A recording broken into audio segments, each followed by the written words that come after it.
മൂകം കരോതി വാചാലം പങ്കും ലംഘയത്തെ ഗിരിം യൽകൃപാതമഹം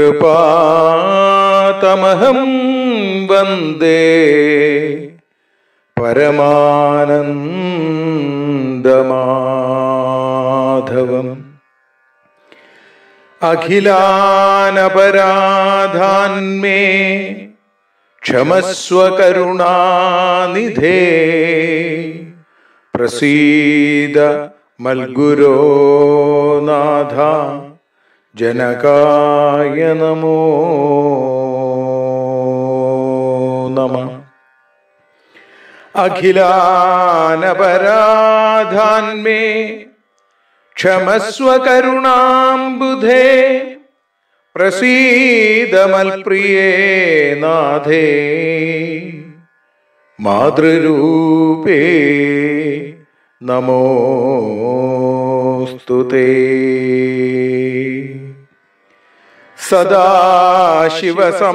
സദാശിവസമാരംഭാം ശങ്കരാചാര്യമധ്യമാം അസ്മദാചാര്യപര്യന്താം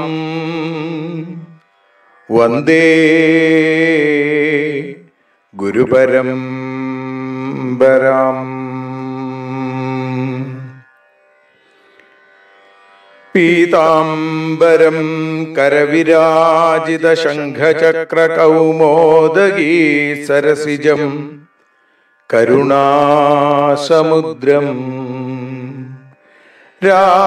രാധാസഹായം അതിസുന്ദരമന്ദഹാസം വാതാലേശമനിശം ഹൃദി ഭാവയാമി. അനന്യത്രാണൈകപ്രവണഹൃദയേ ദേവി ദിശ മേ ധനം ധാന്യം സൗഖ്യം ഹരിചരണഭക്തിം ച വിനയം.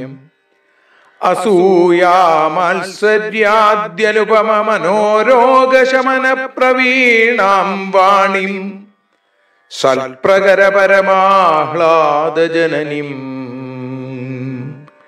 ശ്രീജഗദംബികായൈ നമഃ. സർവത്ര ഗോവിന്ദനാമ സങ്കീർത്തനം ഗോവിന്ദ ഗോവിന്ദ. യദുപതി യാദവ രാധേശ്യാം യശോദനന്ദന രാധേശ്യാം കരുണാമൃത ഹരി രാധേശ്യാം കനകാംബരധര രാധേശ്യാം രാധേശ്യാം രാധേശ്യാം രാധേ രാധേ രാധേശ്യാം രാധേശ്യാം രാധേശ്യാം രാധേ രാധേ രാധേശ്യാം ഭാരത പൂജിത രാധേശ്യാം കരകുല സേവിത രാധേശ്യാം മുരളീധര ഹരി രാധേശ്യാം മുകുന്ദ മാധവ രാധേശ്യാം രാധേശ്യാം രാധേശ്യാം രാധേ രാധേ രാധേശ്യാം രാധേശ്യാം രാധേശ്യാം രാധേ രാധേ രാധേശ്യാം ഭാഗവത പ്രിയ രാധേശ്യാം ഭക്തജന പ്രിയ രാധേശ്യാം മദന മനോഹര രാധേശ്യാം മംഗളദായക രാധേശ്യാം രാധേശ്യാം രാധേശ്യാം രാധേ രാധേ രാധേശ്യാം രാധേശ്യാം രാധേശ്യാം രാധേ राधे राधे राधे श्याम व्यासपूजित राधे श्याम व्यसनात्महर राधे श्याम अर्जुन सूत राधे श्याम अद्भुत रूपा राधे श्याम राधे श्याम राधे श्याम राधे राधे राधे श्याम राधे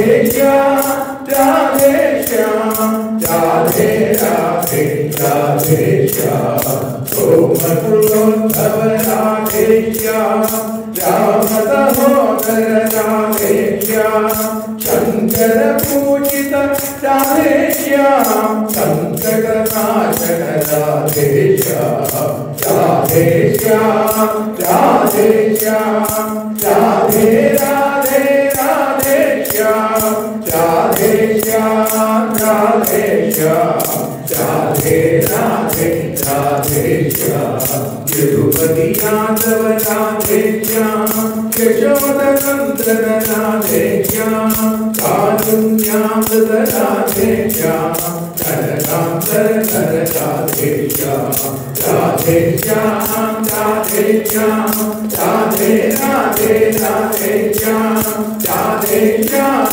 राधे श्याम राधे राधे राधे श्याम सोमकुलोद्भव राधे श्याम हरि राम सहोदर राधे श्याम शंकर पूजित राधे श्याम शंकर भाषण राधे श्याम हरि राधे श्याम राधे श्याम राधे राधे राधे श्याम राधे श्याम राधे श्याम राधे राधे राधे श्याम राधे श्याम राधे श्याम हरि राधे राधे राधे श्याम हरि राधे श्याम राधे श्याम राधे राधे राधे श्याम राधे राधे राधे श्याम राधे राधे राधे श्याम सर्वत्र गोविंद नाम संकीर्तनम गोविंद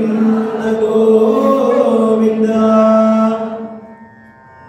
ശ്രീകൃഷ്ണ പരമാത്മാവിന് ഏറ്റവും പ്രിയപ്പെട്ടത് രാധയാണ്. ശ്രീശങ്കരദേവന് സാക്ഷാൽ കൈലാസേശ്വരന് ഏറ്റവും പ്രിയപ്പെട്ടത് ധാരയുമാണ്. അല്ലേ? ഒന്ന് രാധയാണ്, മറ്റൊന്ന് ധാരയാണ്. പ്രേമത്തിന്റെ ധാരയാണ് രാധ എന്നത്. അങ്ങനെയുള്ള ഭഗവാന്റെ കഥകളാണ് നമ്മൾ കേട്ടുകൊണ്ടിരിക്കുന്നത്. ഭഗവാൻ കപിലവാസുദേവനായിട്ട് അവതരിച്ചു, ദേവഹൂതിക്ക് ആത്മതത്വത്തെ പ്രകാശിപ്പിച്ചു എന്ന് പറയുകയാണ്. ദേവഹൂതിയിൽ നിന്ന് ഒരു ആഗ്രഹം ഉണ്ടാവണം, അപ്പോഴാണ് അത് പറഞ്ഞു കൊടുക്കേണ്ടത്. അത് നമ്മുടെ കാര്യത്തിലൊക്കെ അങ്ങനെ തന്നെയാണ്. ഇതിനെ നിങ്ങളോട് ഉറക്കെ പാടാൻ പറയണത് നിങ്ങൾക്കൊരാഗ്രഹം ഉണ്ടാവും, അപ്പോഴാണ് ഇവിടെ ഇരുന്ന് പറയാൻ തോന്നും. എല്ലാവരും ഇങ്ങനെ ഉറക്കായിട്ട് ഇങ്ങനെ ഇരുന്ന് കഴിഞ്ഞാൽ കാര്യം തണുപ്പൊക്കെ ഉണ്ടായിരുന്നു കാലത്ത്, ഇപ്പൊ നല്ല ചൂടായി, അപ്പൊ കുറച്ച് ഉഷാറായിട്ടിരിക്കും. അപ്പോഴേ നമുക്ക് അത് ഒരനുഭവമായിട്ട് മാറ്റാൻ സാധിക്കും. ഉറക്ക നാമം ജപിക്കും. ഈ ഒരാഴ്ച കഴിഞ്ഞാൽ ഇവിടെ വന്ന് ഉറക്ക നാമം ജപിച്ചു കഴിഞ്ഞാൽ ആളുകൾ വേറെ എന്തെങ്കിലുമൊക്കെ പറയും.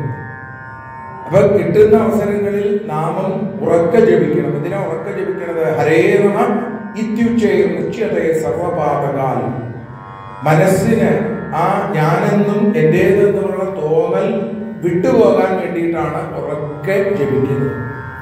ഞാനെന്ന ബോധമില്ലാതെയാവുന്ന അതാണ് ദേവഹൂതിയുടെ അടുത്ത് ഭഗവാൻ പറഞ്ഞു കൊടുത്തത്. ദേവഹൂതി പറയുകയാണ്, കണ്ണടച്ചു കഴിഞ്ഞാൽ വല്ലാത്തൊരു ഇരുട്ടാണ് ഭഗവാന്. തന്റെ പുത്രഭാവത്തിലാണെങ്കിലും ഈശ്വരൻ തന്നെയാണ് എന്ന് തിരിച്ചറിഞ്ഞ് തന്റെ ഭർത്താവ് പറഞ്ഞതനുസരിച്ച് തന്റെ ഭർത്താവിന് ആ സരസ്വതി നദീ തീരത്ത് ദർശനം കൊടുത്ത ആ പുരാണ പുരുഷനാണ് തന്റെ പുത്രഭാവത്തിൽ വന്നിരിക്കുന്നതെന്ന് മനസ്സിലാക്കി ഭർത്താവ് വാനപ്രസ്ഥം സ്വീകരിച്ച് യാത്രയായപ്പോ അവിടെ ദേവഹൂതി പറയുകയാണ്, ഇവിടെ എനിക്ക് കണ്ണടച്ചു കഴിഞ്ഞാൽ വല്ലാത്ത ഒരു ഇരുട്ട് അനുഭവപ്പെടും. കണ്ണടച്ചിട്ട് അവിടുത്തെ ലീലകളൊക്കെ അനുഭവിക്കണം, ആസ്വദിക്കണം എന്നൊക്കെ എനിക്ക് തോന്നുന്നുണ്ടെങ്കിലും അത് സാധിക്കണില്ല എന്നാണ്. അങ്ങ് ഈ അജ്ഞാനാന്ധകാരത്തെ ഇല്ലാതെയാക്കുന്ന വിജ്ഞാനത്തിന്റെ സൂര്യപ്രഭയാണ് എന്ന് ഞാൻ വിചാരിക്കുന്നു. ലോകസ്യ തമസാന്ധസ്യ ചക്ഷുസൂര്യൈവോദിത. അവിടുന്ന് അതിനു വേണ്ടിയിട്ടാണ് അവതരിച്ചിരിക്കുന്നത്. പക്ഷേ ഭഗവാനെ തം ത്വാഗതാഹം ശരണം ശരണ്യം സ്വഭൃത്യ സംസാരതരോ കുഠാരം. ഭഗവാനെ കുഠാരമായിട്ട് വലിയൊരു ആയുധമായിട്ടാണ് ദേവഹൂതി കാണുന്നത്. എന്തിനുള്ള ആയുധമാണത്? സംസാര തരുവിനെ, സംസാര വൃക്ഷത്തിന്റെ ആ വേരോടുകൂടി മുറിച്ചു കളയാനുള്ള ഒരു ആയുധമാണത്രേ ഭഗവാൻ. സംസാര തരു, സംസാര അടവി കാടായിട്ട് സങ്കല്പിക്കാറുണ്ട്. സംസാര സാഗരം, സംസാരത്തെ വലിയൊരു സമുദ്രമായിട്ട് സങ്കല്പിക്കാറുണ്ട്. ഇവിടെ വലിയൊരു വൃക്ഷമായിട്ടാണ് ദേവഹൂതി പറഞ്ഞത്. അതുകൊണ്ട് ഇതിൽ നിന്ന് രക്ഷപ്പെടാൻ എന്താണ് വഴി? ആ ഭാഗവത ധർമ്മത്തെ, ആധ്യാത്മികമായ ഉപാസനയെ പറഞ്ഞു തരൂ എന്ന് പറയുകയാണ് ഭഗവാൻ. അത് കേട്ടപ്പോ ബഭാഷ ഈശസ്മിതശോഭിതാനന, ഭഗവാൻ ഇങ്ങനെ പുഞ്ചിരിച്ചുകൊണ്ട് അമ്മയുടെ മുമ്പിൽ ഇരുന്നിട്ട് പറഞ്ഞു, അമ്മയെ ഞാൻ പറഞ്ഞു തരാം. ഞാൻ പണ്ടേ ഈ സുഖദുഃഖങ്ങളെ ഒരുപോലെ കാണാനുള്ള ഒരു യോഗം ഞാൻ മുമ്പ് തന്നെ ആളുകൾക്ക് പറഞ്ഞു കൊടുത്തിട്ടുണ്ട്. പക്ഷേ ഈശ്വരന്മാരൊക്കെ അത് മനസ്സിലാക്കി ജീവിക്കുന്ന ആളുകളാണ്. അപ്പൊ എന്ത് വേണമെന്നാ പറയണത്? ഈ മനസ്സിനെ നിയന്ത്രിക്കാൻ. ഈ മനസ്സ് കടിഞ്ഞാണില്ലാത്ത കുതിരയെ പോലെ നമ്മൾ പറഞ്ഞു എവിടേക്ക് വേണമെങ്കിലും ഇങ്ങനെ ഓടി നടക്കും. അതുപോലെ ചെവി എന്തെങ്കിലും ശബ്ദം കേൾക്കുമ്പോൾ അതിലേക്ക് തിരിയും. കണ്ണുകൾ ആരെങ്കിലും അതിലേക്ക് നടന്നു പോകുമ്പോൾ നമ്മളെ ഒന്ന് നോക്കും, എത്ര ശ്രദ്ധയോടുകൂടി ഇരുന്നാലും. എന്താ? ഇതൊക്കെ നമ്മളെ പല ഭാഗത്ത് നിന്ന് പിടിച്ചു വലിച്ചുകൊണ്ടിരിക്കുകയാണ്. പ്രഹ്ലാദൻ പറയുന്ന ഒരു ഉപമയുണ്ട്, ബഹ്യസ്രവജ്ഞ ഇവ ഗേഹപതിപ്ലുനന്തി എന്നാണ്. ഒരു നിരവധി ഭാര്യമാരുള്ള ഒരു ഭർത്താവിന്റെ അവസ്ഥയാണ് അത്രേ മനുഷ്യന്റെ. 10 ഇന്ദ്രിയങ്ങളും മനസ്സും 11 പേര് അവിടെയും ഇവിടെയും നിന്നിങ്ങനെ വലിക്കും. എൻ്റെ അടുത്തേക്ക് വരും, ഇതൊന്ന് കണ്ടു നോക്കൂ, ഇതൊന്ന് കേട്ടു നോക്കൂ, ഇതൊന്ന് തൊട്ടു നോക്കൂ എന്നൊക്കെ അവരിങ്ങനെ പറഞ്ഞുകൊണ്ടിരിക്കും. അപ്പോ ഭഗവാൻ പറയുകയാണ്, ഈ മനസ്സിനെ നിയന്ത്രിക്കുക. മനസ്സ് വിഷയങ്ങളുമായിട്ട് ചേർന്ന് നിൽക്കുമ്പോൾ ദുഃഖവും, മനസ്സ് ഈശ്വരനുമായി ചേർന്ന് നിൽക്കുമ്പോൾ സുഖവും അനുഭവപ്പെടും എന്നാണ്. അപ്പൊ മനസ്സിനെ ഈശ്വരങ്ങളിലേക്ക് എത്തിക്കാനുള്ള വഴികളാണ് ഇത്തരം സത്സംഗങ്ങൾ, നാമസങ്കീർത്തനങ്ങൾ ഒക്കെ തന്നെ. അല്ലെങ്കിൽ അതിനാവണം. പലപ്പോഴും നമുക്ക് അങ്ങനെ ആവുന്നില്ല എന്നുള്ളത് വേറൊരു വശം. പക്ഷെ അങ്ങനെ ആവണം എന്നാണ്. എന്തിനു വേണ്ടിയിട്ടാണ്? ഇങ്ങനെ മനസ്സിനൊരു മാറ്റം വരണം. ആദ്യത്തെ ദിവസം നമ്മൾ പറഞ്ഞല്ലോ, തൊഴുതു മാറുക എന്നുള്ളത് പോലെ കേട്ട് മാറാൻ കഴിയണം. ഒരു മാറ്റം നമുക്കുണ്ടാവണം ജീവിതത്തിൽ. പറയുന്ന എനിക്കും കേൾക്കുന്ന നിങ്ങൾ ഓരോരുത്തർക്കും. എന്നാൽ എല്ലാവർക്കും ഈ മാറ്റം ഒരേപോലെ ഉണ്ടായിക്കൊണ്ടെന്നില്ല. ചിലരിൽ വളരെ പതുക്കെ ഉണ്ടാവുള്ളൂ, മറ്റു ചിലരിൽ വളരെ പെട്ടെന്ന് സംഭവിച്ചു എന്ന് പറഞ്ഞേക്കാം. അതൊക്കെ ഭഗവാന്റെ കാരുണ്യമാണ്. അപ്പോ സർവേശ്വരനിൽ ആസക്തി വരുമ്പോ അത് സുഖത്തിന്, ആനന്ദത്തിന് കാരണമാവുന്നു, നിത്യാനന്ദത്തിന് കാരണമാവുന്നു. അതേ പോലെ തന്നെ വിഷയങ്ങളിലേക്ക് ആസക്തി വരുമ്പോ അത് ദുഃഖത്തിന് കാരണമാവുന്നു. അതിനുള്ള എളുപ്പ വഴി എന്താ? പരമഭാഗവതന്മാരെ, സജ്ജനങ്ങളുമായിട്ട് ചേർന്ന് പ്രവർത്തിക്കുക. അവർക്ക് എന്തേ പറയാനുണ്ടാവുള്ളൂ? അവർക്ക് ഭഗവാനെ കുറിച്ച് പറയാനേ ഉണ്ടാവുള്ളൂ. മറ്റുള്ളവർ മറ്റു കാര്യങ്ങളിൽ വ്യാപരിക്കുമ്പോൾ സജ്ജനങ്ങൾ എപ്പോഴും ഭഗവത് പരമായിട്ടുള്ള കാര്യങ്ങൾ, നല്ല കാര്യങ്ങൾ, ലോകത്തിന് ഹിതകരമായിരിക്കുന്ന കാര്യങ്ങൾ, അവരവന്റെ ഹിതമല്ല, അവർ സമാജത്തിന്റെ, ലോകത്തിന്റെ, മറ്റുള്ളവരുടെ ഗുണത്തിനു വേണ്ടി പ്രവർത്തിക്കുന്ന ആളുകളായിരിക്കും. അവരെയാണ് സജ്ജനങ്ങൾ എന്ന് വിളിക്കുന്നത്. സജ്ജനങ്ങളെ കാണുന്ന നേരത്ത് ലജ്ജ വിട്ട് വീണു നമിക്കണം എന്ന് ഭക്തകവി പൂന്താനം പറഞ്ഞതുപോലെ. അപ്പൊ സജ്ജനങ്ങളുമായിട്ടുള്ള സംസർഗം, സഹവാസം. ഭഗവാൻ ഇനി ഏകാദശ സ്കന്ധത്തിൽ ഉദ്ധവന് ഉപദേശം കൊടുക്കുമ്പോൾ പറയുന്നുണ്ട്, ഗോപികമാർക്കും സജ്ജന സംസർഗമാണ് ഈ മഹത്തായ പദവിയിലേക്ക് എത്തിച്ചേരാൻ സാധിച്ചത്. ഉദ്ധവൻ ചോദിച്ചു, അവരുടെ സജ്ജനം ആരായിരുന്നു എന്ന് ചോദിച്ചപ്പോൾ പറഞ്ഞു, ഞാൻ തന്നെയാണ്. എന്നെ കുറിച്ച് അവർ ചിന്തിച്ചിട്ടുള്ളൂ. അവർക്ക് ആദ്യത്തിൽ യശോദയുടെ പുത്രൻ എന്നുള്ള ഭാവമായിരുന്നുവെങ്കിൽ കുറെ കഴിഞ്ഞപ്പോ അവര് അറിയാതെ യഥാർത്ഥമായ ആ ആത്മബോധം അവരിൽ വന്നു. അതുകൊണ്ടാണ് അവർ പറഞ്ഞത്, നഖലു ഗോപികാനന്ദനോ ഭവൻ അഖിലദേഹിനാമന്തരാത്മദൃക്. അങ്ങ് കേവലം ഗോപികയുടെ, യശോദയുടെ പുത്രൻ മാത്രമല്ല, മറിച്ച് അഖിലദേഹിനാമന്തരാത്മദൃക്, എല്ലാവരുടെയും ഉള്ളിൽ ചൈതന്യമായി നിലനിൽക്കുന്ന ആ ബ്രഹ്മസ്വരൂപം അവിടുന്നാണ്, ഈ കൃഷ്ണനാണ് എന്ന് അവർക്ക് ബോധ്യമായിരുന്നു. കൃഷ്ണോഹം കൃഷ്ണോഹം എന്ന ബോധ്യത്തിലേക്ക് അവർ എത്തിച്ചേർന്നു. സോഹം സോഹം സോഹം എന്ന ഒരു ഭാവനയിലേക്ക്, ഞാൻ തന്നെയാണ് ഈശ്വരൻ എന്ന ആ അദ്വൈത ഭാവത്തിലേക്കൊന്നും അവർക്ക് എത്താൻ സാധിച്ചില്ലെങ്കിലും അവര് എളുപ്പത്തിൽ ആ സോഹത്തിന്റെ മുമ്പിൽ ഒരു ചെറിയ വാക്ക് ചേർത്തു, ഒരു അക്ഷരം കൂടി, ദാസോഹം തവ കേശവ. സോഹം എന്നൊക്കെ പറയുന്നത് വലിയ വേദാന്തികളെ മൂക്കൊക്കെ പിടിച്ച് ആ കാട്ടിലൊക്കെ തപസ് ചെയ്യുന്ന ആളുകളെ പോലെ അവർക്ക് അതൊന്നും ഇഷ്ടമില്ല. അവർക്ക് എന്താ, അവിടുത്തെ കൈങ്കര്യം ചെയ്യുന്നവരാണ്, അവിടുത്തെ ദാസിമാരാണ് ഞങ്ങള് എന്ന ഭാവത്തിൽ നിന്നു. ഇവിടെ കപിലവാസുദേവൻ പറയുന്നു, ഈ സജ്ജനങ്ങളുമായിട്ട് ചേർന്നാൽ അവര് നിരന്തരം ഭഗവാന്റെ ദിവ്യലീലകൾ പാടിക്കൊണ്ടിരിക്കും. അതിങ്ങനെ കേൾക്കുക. പുണ്യനാമങ്ങൾ അവര് ജപിക്കുമ്പോ ഇവിടെ നമ്മൾ പറയേണ്ടി വന്നു ഉറക്കെ ജപിക്കുമെന്ന്. യഥാർത്ഥ ശബര്യ ഉള്ള ആളുകള് ജപിച്ചു തുടങ്ങിക്കഴിഞ്ഞാൽ നമുക്കൊക്കെ അത് കുറവാണ്. അതുകൊണ്ടാണ് തിരുനാമാചാര്യൻ ആഞ്ഞമാധവൻ നമ്പൂതിരിയൊക്കെ വന്ന സപ്താഹത്തിന് വന്നിരുന്ന അദ്ദേഹം നാമം ജപിച്ചു തുടങ്ങിയാൽ ഏതൊരുവരും ഒപ്പം ജപിച്ചു പോകും. അത് ആ തപസ്സിന്റെ ശബരിയുടെ ശക്തിയാണ്. അങ്ങനെ ഉറക്കുറക്കുറക്ക് നാമം ജപിക്കും.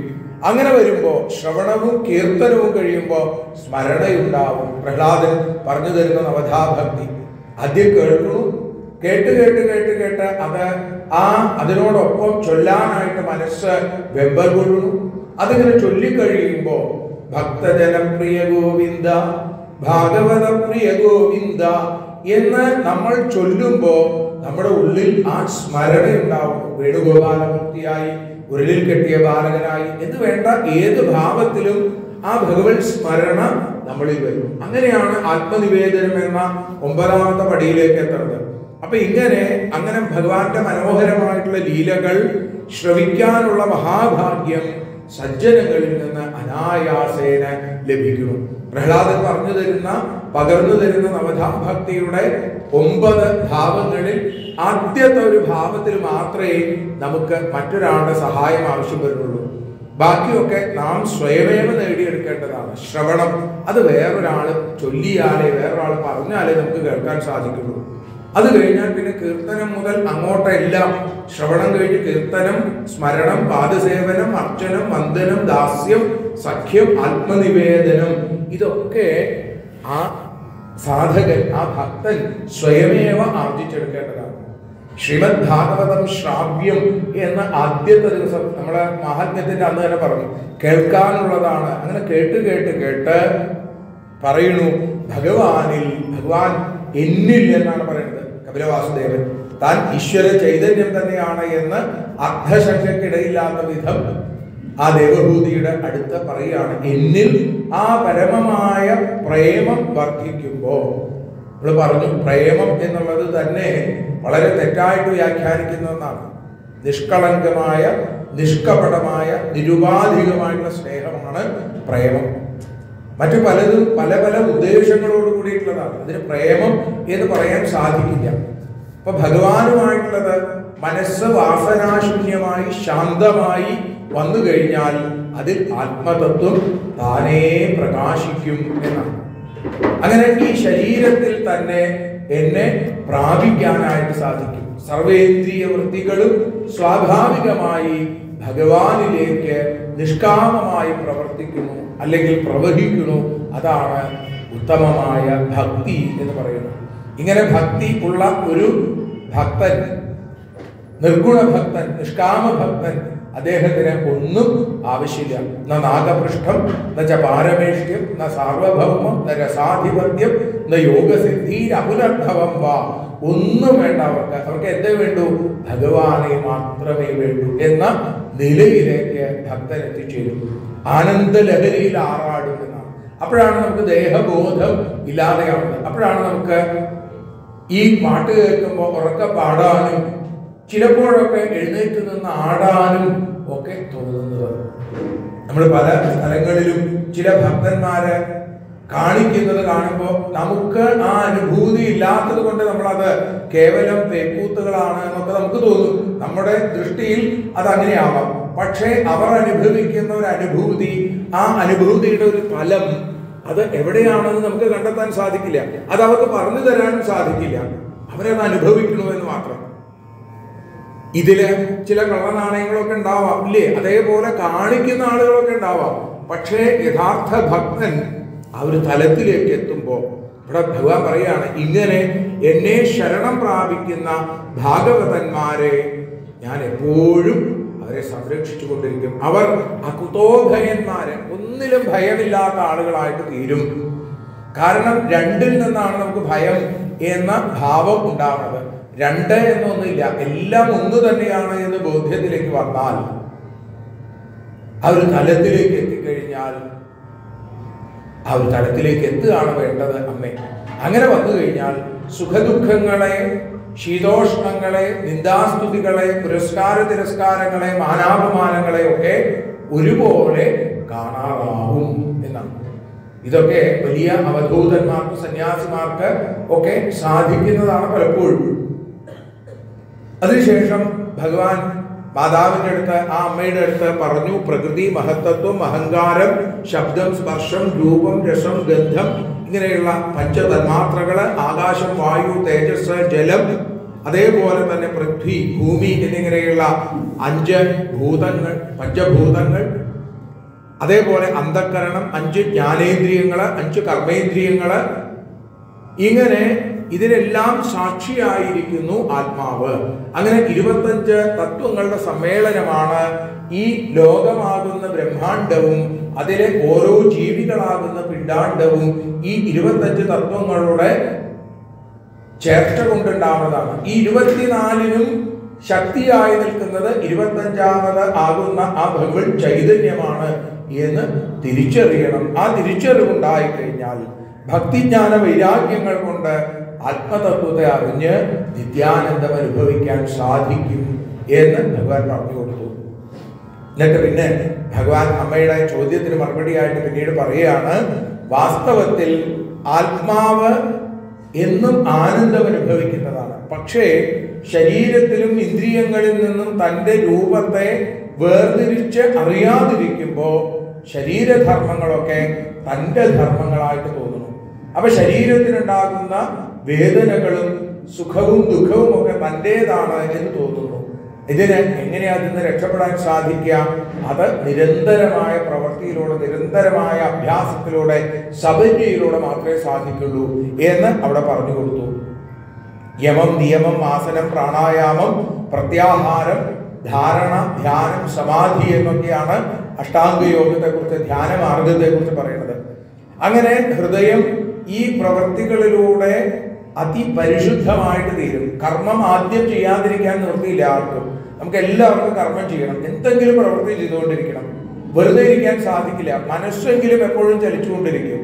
അപ്പൊ അതുകൊണ്ട് കർമ്മം ചെയ്യാതിരിക്കാൻ പുറപ്പെട്ടു കഴിഞ്ഞാൽ അത് പലപ്പോഴും വല്ലാത്ത, നമ്മൾ ആധുനിക ഭാഷയിൽ പറഞ്ഞ വല്ലാത്ത സമ്മർദ്ദത്തിന് അനുഭവപ്പെടുന്നുണ്ട്. കർമ്മം ചെയ്യാതിരിക്കാൻ പറ്റില്ല. പക്ഷേ ചെയ്യുന്ന കർമ്മങ്ങളൊക്കെ അല്ലെ, മറ്റുള്ളവർക്ക് സുഖമുണ്ടാവണം, അവനവൻ ആചരിക്കുന്ന അവ അവരന്റെ സുഖത്തിനായി വരയണം എന്ന് ഗുരുദേവൻ പറഞ്ഞതുപോലെ മറ്റുള്ളവരെ ദ്രോഹിക്കാതെ ജീവിച്ചാൽ തന്നെ ഒരുവിധപ്പെട്ട ആനന്ദം നമുക്ക് സ്വായത്തമാകും എന്നുള്ളത് ഉറപ്പ്. അത് കുടുംബത്തിലുള്ള ആളുകളാവാം, അല്ലെങ്കിൽ സമാജത്തിലെ, സമൂഹത്തിലെ, രാജ്യത്തെ, ലോകത്ത്. ലോകാസമസ്ത സുഖിനോ ഭവന്തു എന്ന ആ വാക്ക്, ആ ഏകാദശാക്ഷരി നമ്മൾ എപ്പോഴും പറയാറുണ്ടെങ്കിലും പ്രവൃത്തിയിലേക്ക് വരുമ്പോൾ നമുക്ക് ലോകാസമസ്ത സുഖിനോ ഭവന്തു എന്നൊന്നുമില്ല. മറിച്ച് എൻ്റെ കുടുംബം, എൻ്റെ കുടുംബത്തിലെ ആളുകളൊക്കെ സുഖമായിട്ട് ഇരുന്നാൽ മതി എന്നാണ് നമുക്ക് തോന്നാറ് പലപ്പോഴും. പക്ഷേ ഏറ്റവും ഉദാത്തമായ വലിയൊരു പ്രാർത്ഥനയാണത്. ആ പ്രാർത്ഥന കുറേശ്ശെ നമുക്ക് ജീവിതത്തിലേക്ക് പകർത്താൻ തുടങ്ങിക്കഴിഞ്ഞാൽ ഒരാനന്ദം നമ്മൾ അനുഭവിക്കും. മറ്റുള്ളവരുടെ ഉയർച്ചയിൽ സന്തോഷിക്കുകയും മറ്റുള്ളവരെ കൈത്താങ്ങാകാൻ ചെറിയ രീതിയിലെങ്കിലും ഒക്കെ സാധിച്ചു കഴിഞ്ഞാൽ അതൊരനുഭവമാണ്, അതൊരു ആനന്ദമാണ്, അതൊരു അനുഭൂതിയാണ് എന്ന് പറയുന്നു.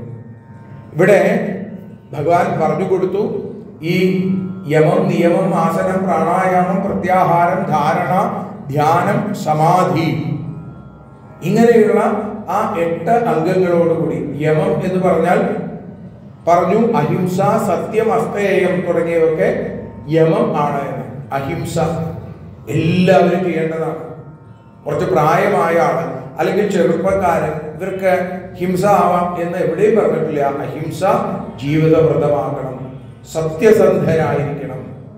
പിന്നെ അസ്തേയം, മറ്റുള്ളവരുടെ വസ്തുക്കൾ മോഷ്ടിച്ചെടുക്കാനുള്ള സ്വഭാവം ഉണ്ടാവാൻ പാടില്ല. ഇതൊക്കെ യമമാണ്, എല്ലാവരും അനുഷ്ഠിക്കേണ്ടതാണ്. സ്ത്രീ പുരുഷ ഭേദമന്യേ, ബ്രാഹ്മണ ക്ഷത്രിയ വൈശ്യ ശൂദ്ര ഭേദമന്യേ, ഗൃഹസ്ഥൻ ബ്രഹ്മചാരി വാനപ്രസ്ഥൻ സന്യാസി എന്നീ ഭേദമന്യേ എല്ലാവരും ഇത് ജീവിതത്തിൽ പകർത്തണം.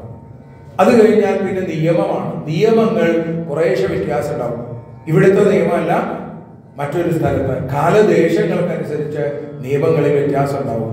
ഇല്ലേ? നമുക്ക് വളരെ ലളിതമായിട്ട് മനസ്സിലാക്കാൻ സാധിക്കും. ചില സ്ഥലങ്ങളിൽ ആ വണ്ടികളൊക്കെ ഇടതുവശം ചേർന്ന് പോകുമ്പോൾ മറ്റു ചില സ്ഥലത്ത് വലതുവശം ചേർന്നിട്ടാണ്.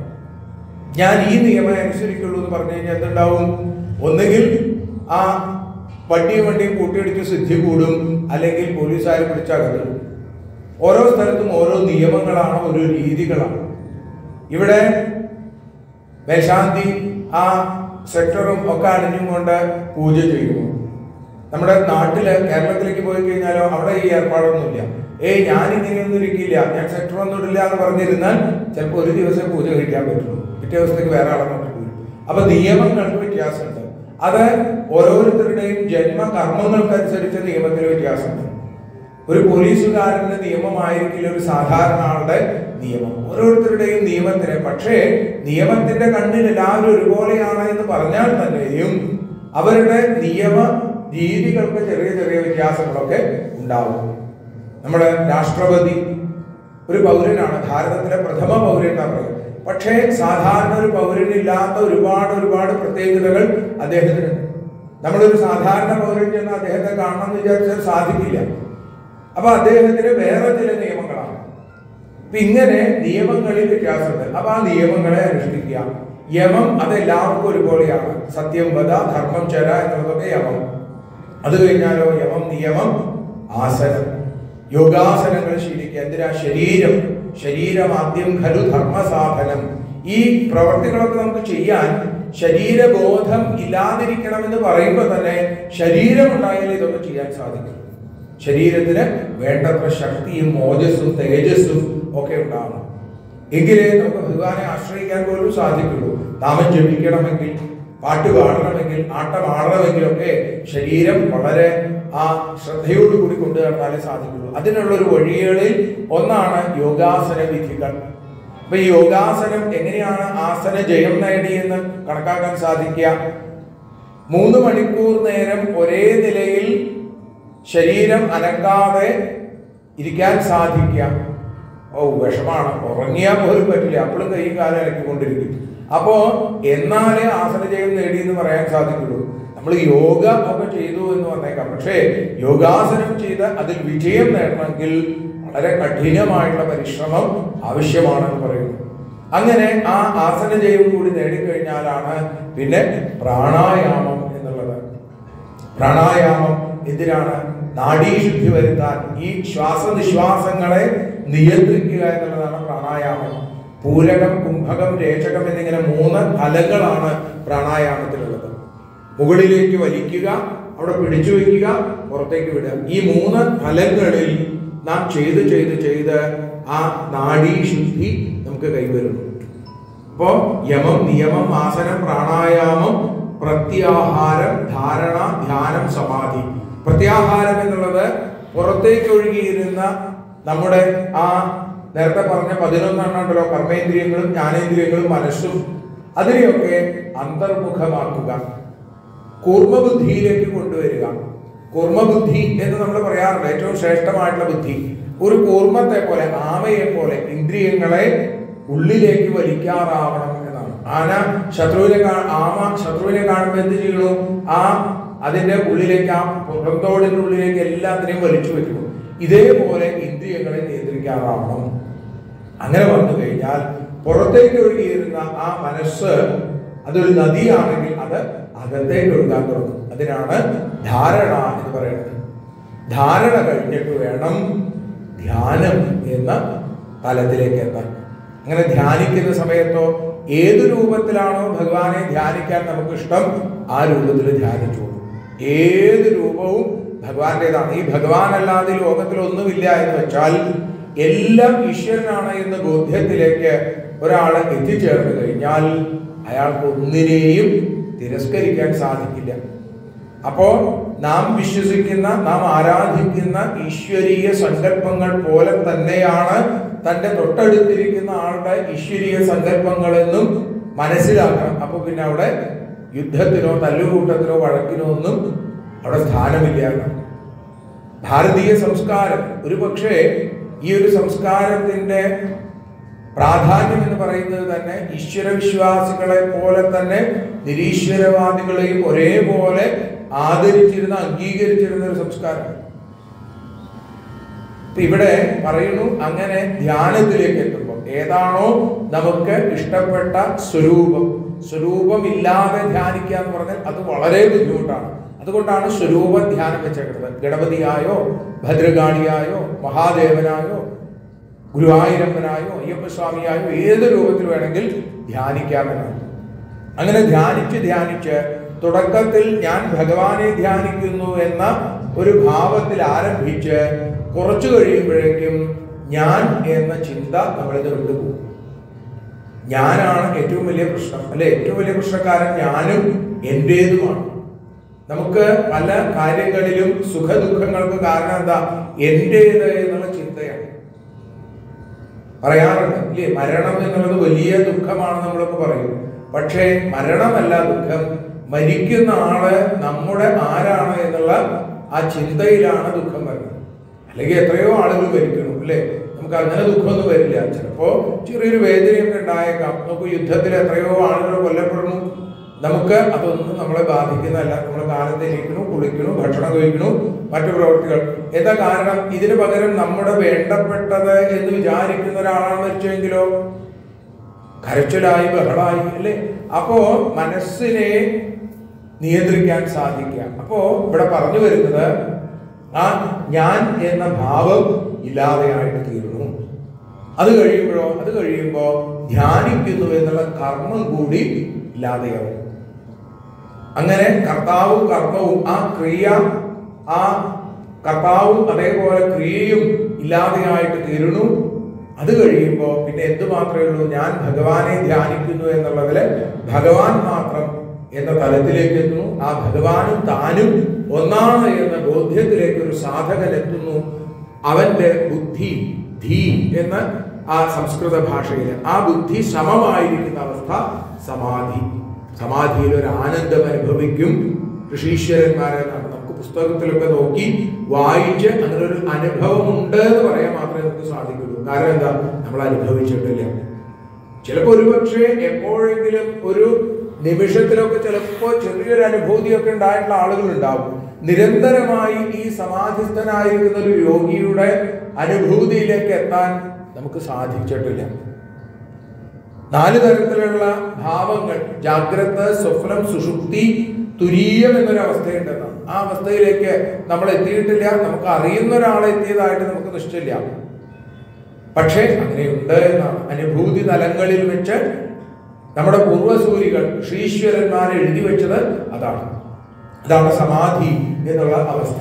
ഭഗവാൻ ദേവഭൂതിക്ക് പറഞ്ഞു കൊടുക്കുന്നു. ഇപ്പൊ സഗുണധ്യാനത്തിന് പ്രാധാന്യം കൊടുത്തുകൊണ്ട് സഞ്ചിന്തയേൽ ഭഗവതശ്ചരണാരവിന്ദം, ഭഗവാന്റെ പാദാതികേശമായിട്ട് വർണ്ണിക്കുന്ന അതിമനോഹരമായിട്ടുള്ള ശ്ലോകങ്ങൾ ഭഗവാന്റെ വാക്കുകളായിട്ട് നമുക്ക് അവിടെ കാണാൻ സാധിക്കും. ഭഗവാന്റെ പാദാതികേശം, അടി മുതൽ മുടി വരെയുള്ള ഓരോ അംഗങ്ങളെയും വർണ്ണിച്ച് പട്ടേരിപ്പാട് കേശാദിപാദം അവിടെ നിങ്ങളാണ്. അഗ്രേ പശ്യാമി തേജോതി വിടതരകളായാവലി ഗോഭനീയം പീയൂഷാപ്ലാവിതോഹം തദനു തതുതരേ ദിവ്യകൈശോരവേഷം എന്ന രീതിയിൽ പട്ടേരിപ്പാട് കണ്ടത്.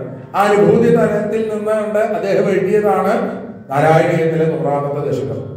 അപ്പൊ ഇവിടെ ആ അനുഭൂതി തലത്തിലേക്ക് എത്തുന്ന അവസ്ഥയ്ക്കാണ് സമാധി എന്ന് പറയുന്നത്. ഈ സമാധി പ്രാപിച്ച എന്നെ ആശ്രയിക്കുന്ന ഭക്തൻ നിത്യാനന്ദം അനുഭവിക്കും. ഒരു ക്ലേശവും അയാളെ പിന്നെ ബാധിക്കില്ല. ദേഹവുമായി ബന്ധപ്പെട്ട ഒരു കാര്യവും അയാളെ ബാധിക്കില്ല. അതാണ് സമാധി എന്ന് പറഞ്ഞു. പിന്നെ ഭഗവാൻ അമ്മയുടെ സംശയത്തിന് മറുപടിയായിട്ട് ഭക്തിയുടെ പല പല തലങ്ങളെ കുറിച്ച് പറഞ്ഞു. സാത്വിക ഭക്തി, രാജസഭക്തി, താമസഭക്തി, പിന്നെ സാത്വിക ഭക്തിയേക്കാൾ ശ്രേഷ്ഠമായിട്ടുള്ള നിർഗുണഭക്തി. 4 തരത്തിലാണ്. എന്താണ് താമസഭക്തി? താമസഭക്തി മറ്റുള്ളവർക്ക് ദ്രോഹം വരുത്താൻ, അവനവനെ രക്ഷപ്പെടണമെന്ന് മാത്രമല്ല മറ്റുള്ളവർ നശിക്കണമെന്ന് കൂടി വിചാരിച്ച് ഭഗവാനെ ആശ്രയിക്കുന്ന ആളുകൾ, അത്തരം ആളുകൾ ധാരാളം ഉണ്ട് അല്ലേ? താമസഭക്തിക്കാര് വളരെയധികം ലോകത്ത് നമുക്ക് കാണാൻ സാധിക്കും. അങ്ങനെയുള്ള ആ ഭക്തിയുടെ ഫലം ഭോഗങ്ങൾക്ക് വേണ്ടി ആ തൻ്റെ ശത്രുക്കൾ നശിക്കണമെന്ന് വിചാരിച്ചുകൂടി, രണ്ടും കൂടി ആഗ്രഹിച്ചുകൊണ്ട് ഭഗവാനെ ആശ്രയിക്കുന്നതാണ് താമസഭക്തി. താമസഭക്തിയുടെ ഒരു തലമായിട്ടാണ് ചില ആളുകളെങ്കിലും ശത്രുസംഹാര പൂജയും ശത്രുസംഹാര പുഷ്പാഞ്ജലിയും ഒക്കെ കാണുന്നത്. അവർ വിചാരിക്കുന്നത് എന്താ? ഈ പുഷ്പാഞ്ജലി കഴിച്ചാൽ, ഈ പൂജ കഴിച്ചാൽ നമ്മുടെ ശത്രുക്കള് നശിച്ച് നാരായണനിലൂടും എന്നൊക്കെയാണ് വിചാരിക്കുന്നത്. ഒരിക്കലും അങ്ങനെയല്ല. ശത്രുതയെ ഇല്ലാതെയാക്കുക. ശത്രുത ഇല്ലാതെയായി കഴിഞ്ഞാൽ എല്ലാവരും ഒരേപോലെയായി അല്ലേ? നമ്മുടെ ഉള്ളിലെ ശത്രുതയ്ക്ക് കാരണം എന്താ? പലപ്പോഴും എന്താ കാരണം എന്ന് പോലും ആളുകൾക്ക് അറിയില്ല. എത്രയോ കാലം മുമ്പ് മുതുമുത്തശ്ശന്മാർ തമ്മിൽ തല്ലുകൂടിയിട്ടുണ്ടായിരുന്നു. ഞങ്ങൾ ഇപ്പോഴും ശത്രുക്കളാണ്. എന്തിനാ നിങ്ങളിങ്ങനെ ശത്രുത? അതൊന്നും ഇഷ്ടമില്ല, ഞങ്ങൾ കണ്ടാൽ മിണ്ടാറില്ല. എന്തിനാ മിണ്ടണത് എന്നാണ് ചിന്ത. അവര് നശിക്കണമെന്ന് വിചാരിച്ച് ഭഗവാന് പലതരത്തിലുള്ള സമർപ്പണങ്ങളൊക്കെ ചെയ്യാം. ശത്രുതാ സംഹാരമാണ് സത്യത്തിൽ നടക്കുന്നത്. അതുകൊണ്ടാണല്ലോ നമ്മുടെ നാളും പേരും പറഞ്ഞിട്ടാണ് അവിടെ ആ പൂജാതി കർമ്മങ്ങൾ ആ സങ്കല്പം ചെയ്തുകൊണ്ട് ചെയ്യുന്നത്. ഇത് താമസഭക്തിയാണ്. അതിനേക്കാൾ കുറച്ചുകൂടി മുകളിലാണ് രാജസഭക്തി. അവനവന്റെ ഭോഗങ്ങൾക്ക് വേണ്ടി ഭേദബുദ്ധിയോടുകൂടി ഭഗവാനെ ഉപാസിക്കുക, എന്നെ ഉപാസിക്കുക എന്നാണ് ഭഗവാൻ പറയുന്നത്. അങ്ങനെയുള്ള ആളുകളെ അവനവന്റെ ഗുണം, എനിക്ക് നല്ല ജോലി വേണം, നല്ല പണം വേണം, നല്ല വിവാഹം കഴിയണം, കുട്ടികളുണ്ടാവണം, അവർക്ക് ജോലി വേണം, അവർക്ക് പണം വേണം, ഇങ്ങനെ വിചാരിച്ചും കൊണ്ട് പ്രത്യേകം അഭീഷ്ട സാധ്യത്തിനായിട്ട് ഭഗവാനെ ആശ്രയിക്കുക. ഭഗവാനോടൊക്കെ ഇങ്ങനെയുള്ള ആളുകൾ എന്ത് പറയും? ഭഗവാനെ ഇന്നത് നടത്തി തന്നാൽ ഞാൻ നിനക്ക് ഇന്നത് തരാം, ഇല്ലെങ്കിലോ ഒരു കൊന്തവും തരില്ല എന്നാണ്. ഭഗവാൻ ആദ്യം കൊടുക്കാൻ നമുക്ക് അത്ര ധൈര്യമില്ല, ഇയാൾ പറ്റിച്ചാലോ എന്ന് വിചാരിക്കും. അതുകൊണ്ട് നമ്മൾ ഇന്നത് നടന്നാൽ വേണമെങ്കിൽ ഒരു ചുറ്റുവിളക്ക് നടത്താം, അല്ലെങ്കിൽ ഇന്നത് ചെയ്യാം, എന്തെങ്കിലും ആവട്ടെ, എങ്ങനെങ്കിലും ഇയാളെ ഒരു ധർമ്മം, ആ ധർമാനുസാരിയായിട്ട് പ്രവർത്തിക്കട്ടെ എന്ന് വിചാരിച്ച് ഭഗവാൻ ചിലപ്പോൾ ഒക്കെ കണ്ണടയ്ക്കും. പക്ഷെ ഭഗവാൻ വലിയ ഇഷ്ടമൊന്നും ഇല്ലാതെ എന്നാണ് പറഞ്ഞത് ഈ രാജസഭക്തിക്കാരെ. അത് കഴിഞ്ഞാൽ സാത്വികമായ ഭക്തിയുണ്ട്. താരതമ്യേന ഭേദപ്പെട്ടതാണ്. ആ തലത്തിലേക്ക് എത്തണമെങ്കിലൊക്കെ എത്ര ബുദ്ധിമുട്ടാണെന്ന് പറഞ്ഞാൽ തീരില്ല. എന്താ? മോക്ഷം മാത്രം വേണം എന്ന് ആഗ്രഹിച്ചുകൊണ്ട് ഭഗവാനെ ആശ്രയിക്കുക.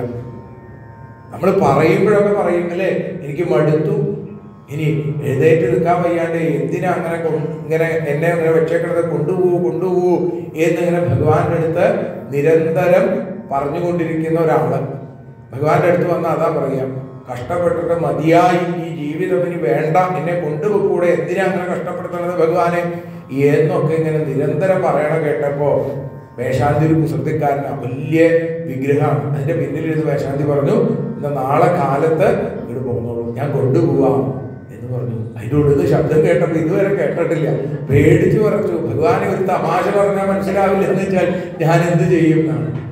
നമ്മൾ പ്രാർത്ഥനയൊക്കെ ഗംഭീരമായിട്ട് നടത്തും, അതിന് വേണ്ട കർമ്മം നമ്മളൊന്നും ചെയ്യില്ല. അപ്പൊ പിന്നെ ഭഗവാൻ പണ്ട് ഒരാളുടെ ചകിട്ടത്ത് ഭഗവാൻ ഒരൊറ്റ അടിയാ കൊടുത്തു എന്നാണ്. നിരന്തരം വന്നിട്ട് പറയുകയാണ്, എന്താ എനിക്കൊരു ഭാഗ്യക്കുറി അടിക്കാനുള്ള വഴി ഉണ്ടാക്കി തരുന്നത്, ഭഗവാനോട് പ്രാർത്ഥിക്കുക. കേട്ടും ഭഗവാൻ മടുത്തു. ഭഗവാൻ ചെന്ന് ഒന്ന് കൊടുത്തു, എന്നിട്ട് പറഞ്ഞു ആദ്യം ഭാഗ്യക്കുറി എടുക്കാൻ പറഞ്ഞു, എന്നിട്ട് വേണ്ടേ എന്ന് പറഞ്ഞ പോലെയാണ്. നമ്മളൊക്കെ നമുക്കതിനുള്ള അർഹതയുണ്ടോ എന്ന് ചിന്തിക്കാതെ ഭഗവാന്റെ അടുത്ത് ഇങ്ങനെ 100 കൂട്ടം പ്രാരബ്ധം പറഞ്ഞുകൊണ്ടിരിക്കുകയാണ്, പരാതികൾ. ഇപ്പൊ സാത്വികമായ ഭക്തിയിൽ പോലും ഒരാഗ്രഹമുണ്ട്, മോക്ഷം വേണം, അല്ലെങ്കിൽ ഭഗവാനിലേക്ക് ആ സായുജ്യം കിട്ടണം, മുക്തി വേണം എന്നൊരാഗ്രഹമെങ്കിലും ആ ആഗ്രഹം പോലും ഇല്ലാത്ത നിഷ്കാമമായ നിർഗുണമായ ഭക്തി. നമ്മൾ നിർഗുണം എന്ന് പറയുന്നത് ഗുണമില്ലാത്തത്, ഒന്നിനും കൊള്ളാത്തത് എന്നാണ് നമ്മൾ സാധാരണ രീതിയിൽ ഉപയോഗിക്കാറ്. പക്ഷേ നിർഗുണ ഭക്തി എന്ന് പറഞ്ഞാൽ ഈ 3 തരത്തിലുള്ള സത്വഗുണം, രജോ ഗുണം, തമോ ഗുണം എന്നീ 3 ഗുണങ്ങൾക്ക് അതീതമായ ഭക്തി, നിഷ്കാമ ഭക്തി. അത് വളരെ വളരെ വളരെ വളരെ കുറവ് ആളുകൾക്ക് കാണുകയുള്ളൂ എന്ന് പറയുന്നു. എന്നിട്ട് പറഞ്ഞു, ഇവിടെ എല്ലാ പ്രാണികളിലും വെച്ച് മനുഷ്യൻ ശ്രേഷ്ഠനാണെങ്കിലും അതിലെല്ലാം വെച്ച് ഏറ്റവും ശ്രേഷ്ഠൻ എൻ്റെ ഭക്തനാണ് എന്ന് അവിടെ അങ്ങനെ പറയുന്നു. എന്നിൽ പ്രേമമില്ലെങ്കിൽ എല്ലാവർക്കും നാശമുണ്ടാവും എന്ന് ഭഗവാൻ പറഞ്ഞു. അതുകൊണ്ട് എന്നിലുള്ള ദൃഢപ്രേമമാണ് എന്നിലേക്ക് എത്തിച്ചേരാനുള്ള വഴി എന്ന് ഭഗവാൻ അവിടെ പറഞ്ഞു കൊടുത്തു. എന്നിട്ട് ഭഗവാൻ പറയുകയാണ്, ഈ ജന്മത്തിൽ നാം ചെയ്യേണ്ടുന്നതായിട്ടുള്ള സൽക്കർമ്മങ്ങൾ ചെയ്യാതിരിക്കുകയും പാപകർമ്മങ്ങൾ ചെയ്യുകയും ഒക്കെ ചെയ്തു കഴിഞ്ഞാൽ നരക ദുഃഖം അനുഭവിക്കേണ്ടി വരും. നരകത്തിൽ ചെന്ന് ശിക്ഷ സ്വീകരിച്ച് ആ പാപത്തിനനുസരിച്ചുള്ള ശിക്ഷ സ്വീകരിച്ച പുണ്യപാപങ്ങൾ തുല്യമാകുന്ന സന്ദർഭത്തിലാണ് മനുഷ്യജന്മം വീണ്ടും കിട്ടുക. എത്രയോ ജന്മങ്ങൾ കഴിഞ്ഞിട്ടാണ് ഒരു മനുഷ്യജന്മം കിട്ടുന്നത്. ഈ മനുഷ്യജന്മത്തെക്കുറിച്ച് എന്താ ഭഗവാൻ പറയണത്? ഒരധ്യായം മുഴുവൻ ആധുനിക പ്രസവശാസ്ത്ര ഗൈനക്കോളജിയാണ് ഭഗവാൻ പറഞ്ഞത്. തൃതീയ സ്കന്ധത്തിലെ 31ാമത്തെ അധ്യായം. അവിടെ പറഞ്ഞു ഭഗവാൻ, ഈ പുണ്യപാപങ്ങൾ ഒരുപോലെയായി കഴിഞ്ഞാൽ പുരുഷന്റെ രേതസ്സിലൂടെ സ്ത്രീയുടെ അണ്ഡവുമായി ചേർന്ന് ആ സ്ത്രീയുടെ ഗർഭപാത്രത്തിലേക്ക് ആ ചൈതന്യം എത്തിച്ചേരുന്നു എന്നാണ്. എന്നിട്ട് പറഞ്ഞു, കലലം ത്വേകരാത്രേണ പഞ്ചരാത്രേണ ബുദ്ബുദം. ഒരു രാത്രിയാവുമ്പോൾ ആ പുരുഷന്റെ രേതസ്സും സ്ത്രീയുടെ അണ്ഡവും ചേരുന്ന ആ അവസ്ഥയ്ക്ക് കലലം എന്നാണ് പറയുന്നത്. 5 രാത്രി കഴിയുമ്പോൾ, 5 ദിവസം കഴിയുമ്പോൾ അതിന് ബുദ്ബുദം എന്ന് പേര്. 10 ദിവസം കഴിയുമ്പോൾ കർക്കന്ധു എന്ന് പേര്. ഇങ്ങനെ ആ 1 മാസമാവുമ്പോഴേക്കും ശിരസ് ഒക്കെ ഉണ്ടാവും, കരചരണാദി അവയവങ്ങൾ ഉണ്ടാവും, നഖം, രോമം തുടങ്ങിയവയൊക്കെ ഉണ്ടാവും. എന്നിട്ട് പറഞ്ഞു, 3ാമത്തെ മാസത്തിൽ സ്ത്രീ പുരുഷ ഭേദം ഉണ്ടാവും. നോക്കൂ, ആധുനിക ആ വൈദ്യശാസ്ത്രം ഇത് കണ്ടുപിടിച്ചു എന്ന് പറയുമ്പോൾ തന്നെ എത്രയോ കാലം മുമ്പ് തന്നെ നമ്മുടെ ഋഷീശ്വരന്മാര് അവരുടെ ധിഷണാശക്തി കൊണ്ട് കണ്ടെത്തിയിരുന്നു 3ാമത്തെ മാസത്തിലാണ് സ്ത്രീ പുരുഷ ഭേദം ഉണ്ടാവുന്നത്. അങ്ങനെ ആ ലിംഗഭേദം ഉണ്ടാവുന്നത് 3ാമത്തെ മാസത്തിൽ. പിന്നെ സപ്തധാതുക്കൾ ഉണ്ടാവുന്നു, പിന്നെ വിശപ്പ് ഉണ്ടാവുന്നു, ദാഹം ഉണ്ടാവുന്നു. ആ ജരായു എന്ന ആ ഉള്ളിൽ, ജരായുവിന്റെ ഉള്ളിൽ, ആ തോലിന്റെ ഉള്ളിൽ അമ്മയുടെ ഗർഭപാത്രത്തിൽ ഒരു മുനിയെ പോലെ തല താഴ്ത്തി കൈകൾ ചേർത്ത് വെച്ച് അങ്ങനെ ഇരിക്കുന്നു. ഏതുപോലെ? ശകുന്തമിവ പഞ്ചരഹാൻ, ഒരു കൂട്ടിലടയ്ക്കപ്പെട്ട ഒരു പക്ഷിയെ പോലെ അമ്മയുടെ ഗർഭപാത്രത്തിൽ ഇരിക്കും. എല്ലാവരും അമ്മയുടെ ദുഃഖത്തെക്കുറിച്ചും അമ്മയുടെ ആ പ്രാധാന്യത്തെക്കുറിച്ചൊക്കെ, അമ്മയുടെ പ്രാധാന്യം ഒട്ടും കുറച്ച് കാണിച്ചുകൊണ്ടല്ല പറയുന്നത് അല്ലെ. ശങ്കരാചാര്യ തന്നെ പറഞ്ഞത്, ആ അമ്മയ്ക്ക് തിരിച്ചു കൊടുക്കാൻ ആർക്കും സാധിക്കില്ല എന്നാണ്. അമ്മ ചെയ്ത ആ കർമ്മങ്ങൾക്ക് പകരം വെക്കാൻ ആർക്കും സാധിക്കില്ല. ആസ്താം ദാവതീയം പ്രസൂതി സമയേ ദുർവാര ശൂലഭ്യഥ നൈരുച്യം തനുശോഷണം മലമയീ ശയ്യാന സാപൽസ്വരി ഏകസ്യാപി നഗർഭഭാരഭരണക്ലേശസ്യസ്യാക്ഷമോ ധാതും നിഷ്കൃതിമുന്നതോഭിതനയ തസ്യൈ ജനന്യൈ നമഃ. ആരാ പറയണതെന്ന് ആലോചിക്കണം. അദ്വൈതാചാര്യനായിരിക്കുന്ന സാക്ഷാൽ ശങ്കരാചാര്യ സ്വാമികൾ. അപ്പോൾ അങ്ങനെയാണെങ്കിൽ പോലും അതേപോലെ ഒരു ജീവൻ ആ ചെറിയ കുട്ടിയായിരിക്കുമ്പോൾ ഇതേപോലെ ദുഃഖം അനുഭവിക്കുന്നുണ്ട്. നാഡീഞരമ്പുകളാൽ ചുറ്റപ്പെട്ട് ജഠരാഗ്നിയുടെ ചൂട് സഹിച്ച് ഒന്നും മിണ്ടാനാവാതെ, അനങ്ങാനാവാതെ, തിരിയാനാവാതെ അമ്മ കഴിക്കുന്ന ഭക്ഷണത്തിന്റെ എരിയും പുളിയും ഒക്കെ അനുഭവിച്ചുകൊണ്ട് ലോലമായ ചർമ്മത്തിൽ തട്ടുമ്പോൾ കിടന്ന് പുളഞ്ഞ് അമ്മ എന്ത് പറയും? ആ അച്ഛൻ്റെ പോലെ തന്നെ കുറുമ്പനാണ്. അച്ഛൻ്റെ പോലെ കുറുമ്പനായതല്ല, അമ്മ കുറുമ്പ് കാണിച്ചതുകൊണ്ടാണ്. അമ്മ ഈ കടുമാങ്ങയും അതും ഇതൊക്കെ കഴിച്ചിട്ട് എന്തുണ്ടാവണു? ആ കുട്ടിക്ക് അതിനുള്ളിൽ കിടക്കാൻ സാധിക്കണില്ല. പിന്നെ അമ്മ കഴിക്കുന്ന ഭക്ഷണത്തിന്റെ സ്വഭാവം കൂടി കുട്ടിയിൽ ഉണ്ടാവുന്നതാണ്. അതുകൊണ്ടാണ് സാത്വികമായിട്ടുള്ള ഭക്ഷണങ്ങളൊക്കെ ആ ഗർഭിണികളെ കഴിക്കണം എന്ന് പറയുന്നത്. കാരണം എന്താ, ഈ രാജസവും താമസവുമായിട്ടുള്ള ഭക്ഷണങ്ങളൊക്കെ കഴിച്ചു കഴിഞ്ഞാൽ രജോ ഗുണവും തമോ ഗുണവും ഉണ്ടാകുന്ന കുട്ടിയിലും കാണും. പിന്നെ പറഞ്ഞിട്ട് കാര്യമില്ല. നീ എന്താ ഒരുമാതിരി പോത്തിന്റെ മാതിരി പെരുമാറണമെന്ന് പറഞ്ഞിട്ട് കാര്യമില്ല. ആദ്യം പോയേക്കണത് ചിലപ്പോൾ അകത്തേക്ക് അതാവും. അതുകൊണ്ടാണ് ശ്രദ്ധിക്കണം എന്ന് പറയുന്നത്. ഇങ്ങനെ ആ കുഞ്ഞ് ആ അമ്മയുടെ ഗർഭപാത്രത്തിൽ കിടക്കുമ്പോ 7ാമത്തെ മാസത്തിലെത്തുമ്പോ ബോധമുണ്ടാവുന്നു. അതുകൊണ്ടാണ് 7ാമത്തെ മാസമൊക്കെ ആയിക്കഴിഞ്ഞാൽ ആ 8 പിറന്നു കഴിഞ്ഞാൽ ഭഗവാന് നിവേദിച്ച ആ വേദമന്ത്രങ്ങൾ ജപിച്ച നെയ്യൊക്കെ സേവിക്കണം എന്ന് പറയുന്നു. ആ ജന്തു എന്നാ അവിടെ ഭാഗവതം പറയുന്നത്. ജന്തുരുവാച എന്ന് പറഞ്ഞ് കാണാം. തസ്യോപസന്നമവിദം ജഗതിക്ഷയാത്മ ജ്ഞാനാതനോർഭുവിചരണാരവിന്ദം. ഭഗവാനോട് ഈ ജന്തു, ഈ കുഞ്ഞ് പ്രാർത്ഥിക്കുകയാണ്. എന്താ, ഭഗവാനെ ഇതിനു മുമ്പൊക്കെ ജനിച്ചപ്പോ പല പല തെറ്റുകളും പറ്റും. ഇനി ഞാൻ അങ്ങനെ ഒരു തെറ്റും വരുത്തില്ല, അവിടുത്തെ മാത്രം വിചാരിച്ചുകൊണ്ട് ജീവിച്ചോളാം എന്നൊക്കെ. എങ്ങനെയെങ്കിലും ഇതിൽ നിന്ന് ഈ പഞ്ചരത്തിൽ നിന്ന് അല്ലെ, ബന്ധുരൻ കാഞ്ചനക്കൂട്ടിലാണെങ്കിലും ബന്ധനം ബന്ധനം തന്നെ പാലിൽ എന്ന് പറഞ്ഞ പോലെ അമ്മയുടെ ഗർഭപാത്രത്തിൽ കിടക്കുകയാണെങ്കിലും വലിയ ബുദ്ധിമുട്ടിലാണ്. എങ്ങനെയെങ്കിലും ഒന്ന് എന്നെ രക്ഷപ്പെടുത്തി തരണേ ഭഗവാൻ എന്ന് പറയുന്നു. അങ്ങനെ ഭഗവാൻ ആ പ്രസൂതിമാരുതന്റെ തള്ളലിൽ അമ്മയുടെ ഗർഭപാത്രത്തിൽ നിന്ന് പുറത്തേക്ക് വരുന്നു. പുറത്തേക്ക് വരുമ്പോൾ പ്രത്യേകിച്ച് മലയാളികൾക്ക് കൃത്യമാണ്. കുട്ടി പറയുന്നു, ഇല്ല ഇല്ല ഇല്ല. കരയണത് അങ്ങനെയാണ് അല്ലേ, ഞാൻ ഈ പറഞ്ഞതൊന്നും ഇനിയില്ല, ഞാൻ പഴയ പോലെ ജീവിക്കാൻ പോവുകയാണ് എന്നാണ്.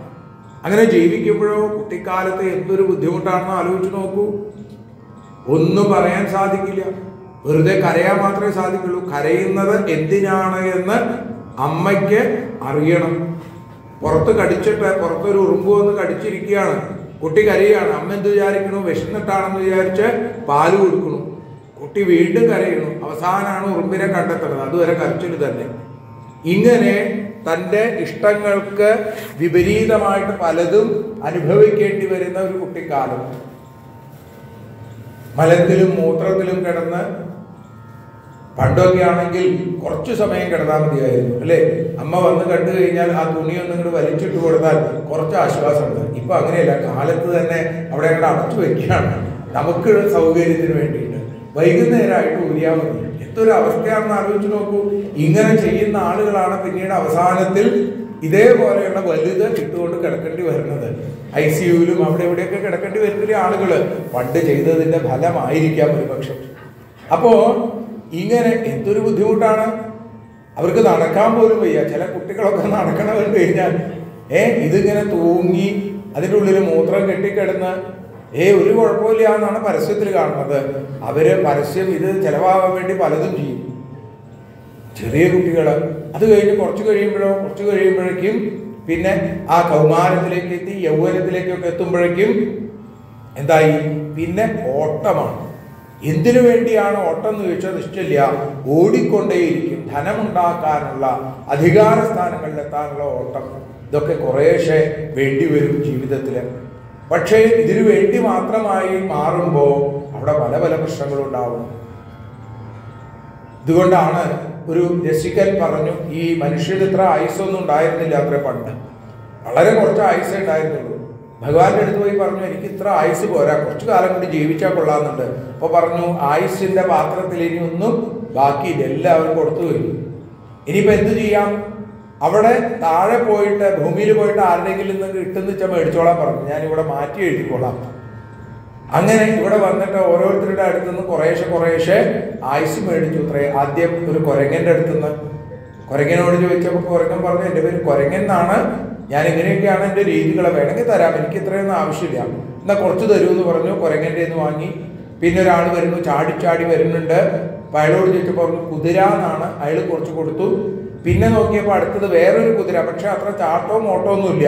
അടുത്ത് വന്നപ്പോഴാണ് പറഞ്ഞത്, ഏകദേശമൊക്കെ കുതിരയുടെ പോലെയാണെങ്കിലും എൻ്റെ പേര് കുതിര എന്നല്ല, കഴുത എന്നാണ് എൻ്റെ പേര്, ഈ ഭാരം വഹിക്കലാണ് എൻ്റെ പ്രധാന ജോലി, വേണമെങ്കിൽ തരാം, ആയിക്കോട്ടെ പറഞ്ഞു. അത് കഴിഞ്ഞപ്പോൾ ഒരു നായ ഓടി വരുന്നു. നായ കുറച്ചു കൊണ്ടുവന്നപ്പോൾ അതിൻ്റേതും വാങ്ങി. പിന്നെ ഒരു കൂമൻ ആ കൂമൻ വന്നു കഴിഞ്ഞപ്പോൾ അതിൻ്റെതും വാങ്ങി. പറഞ്ഞു എനിക്ക് അങ്ങനെ പ്രത്യേകിച്ചൊന്നും ചെയ്യാനൊന്നുമില്ല, ഞാനിങ്ങനെ എന്തൊക്കെയോ ശബ്ദം ഉണ്ടാക്കും, അത്രയൊക്കെ ഉള്ളൂ, എന്നാലും കുഴപ്പമില്ല, കുറച്ച് തന്നോളൂ എന്ന് പറഞ്ഞു. അങ്ങനെ ഇവരുടെ നിന്നൊക്കെ മേടിച്ചിട്ടാണത്രേ പിന്നീട് മനുഷ്യൻ ജീവിച്ചത്. അതുകൊണ്ട് അന്ന് അവർ പറഞ്ഞു ഞങ്ങളുടെ ആയുസ് ഞങ്ങളെപ്പോലെ ജീവിക്കണം കേട്ടോ, അല്ലാതെ ശരിയാവില്ല എന്ന് പറഞ്ഞു. അപ്പോൾ മനുഷ്യനായിട്ട് ജീവിക്കാൻ നമുക്ക് സമയമില്ലാതെയായി. ഇത് കാരണം മനുഷ്യനായിട്ട് ജീവിക്കാമെന്ന് വിചാരിക്കുമ്പോഴേക്കും ഒക്കെ സിദ്ധി കൂടുന്ന സമയത്തിലേക്ക് എത്തും. കാരണം ആദ്യത്തെ കുറച്ചു കാലം ഏതുപോലെ കുരങ്ങനെ പോലെയാണ്, അവിടെ ഇരിക്കാൻ പറഞ്ഞിരിക്കില്ല, അങ്ങോട്ട് ചാടും ഇങ്ങോട്ട് ചാടും, പല്ലടിച്ച് കാണിക്കും, അങ്ങനെയുള്ളൊരു സ്വഭാവം. അത് കഴിഞ്ഞാൽ പിന്നെ ഓട്ടത്തിൻ്റെ കുതിരയുടെ സ്വഭാവം കാണിക്കും. അത് കഴിയുമ്പോഴേക്കുമാണ് എവിടെയെങ്കിലും കെട്ടിയിടും. അപ്പോൾ പിന്നെ ഭാരം വഹിക്കലാണ് പിന്നത്തെ കുറേ കാലം. അത് കഴിയുമ്പോഴേക്കോ ഭാരം വഹിച്ചുകൊണ്ടിരിക്കുന്ന സമയത്ത് അവിടെ വേറെ ചില കുരങ്ങന്മാർ രംഗപ്രവേശം ചെയ്തു തുടങ്ങിയിട്ടുണ്ടാവും. അപ്പോഴേക്കും അവര് വലുതായി അവരൊക്കെ ഓട്ടം തുടങ്ങിക്കഴിഞ്ഞാൽ പിന്നെ വീടിന്റെ മുമ്പിൽ കാവൽ നായയായിട്ട് കിടക്കേണ്ട അവസ്ഥയായി. ആലോചിച്ചു നോക്കൂ.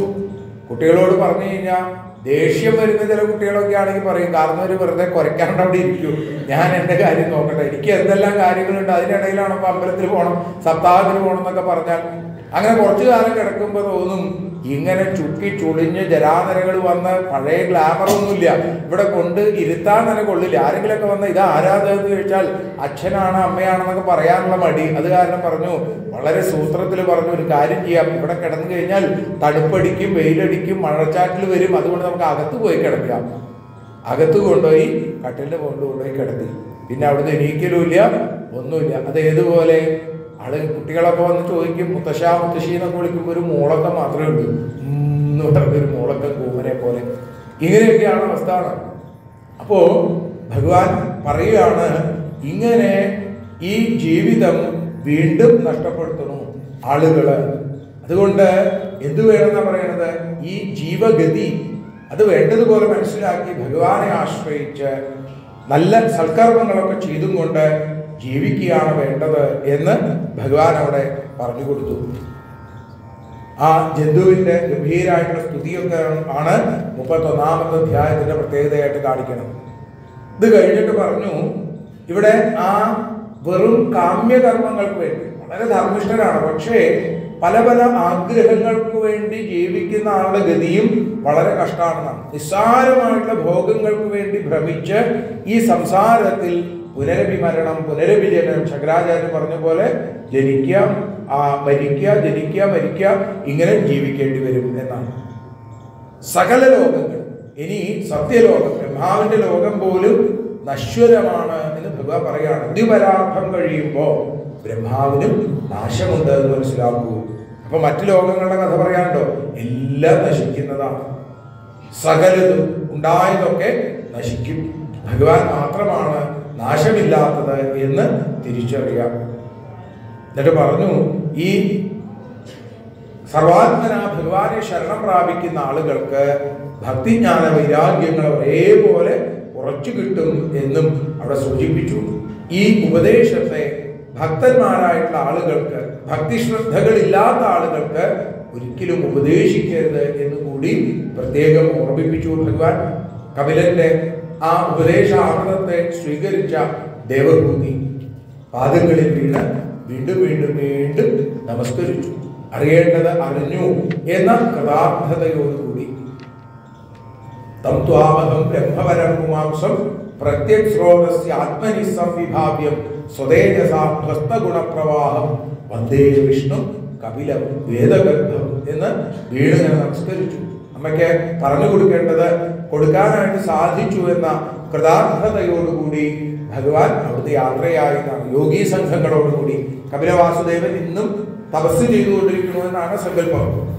അങ്ങനെ ദേവഹൂതി സരസ്വതി നദിയുടെ തീരത്ത് എല്ലാം ഉപേക്ഷിച്ച് ഭഗവാനെ മാത്രം വിചാരിച്ച് ധ്യായതീ ഭഗവത് രൂപം യഥാഹധ്യാനഗോചരം സുതപ്രസന്നവദനം സമസ്തവ്യസ്തചിന്തയാ ഭക്തിപ്രവാഹയോഗേന വൈരാഗ്യേണ ബലീയസ യുക്താനുഷ്ഠാനജാതേന ജ്ഞാനേന ബ്രഹ്മവേദുനാ സ്വാംഗം തപോയോഗമയം മുക്തകേശം ഗദാംബരം എല്ലാം ഉപേക്ഷിച്ചു.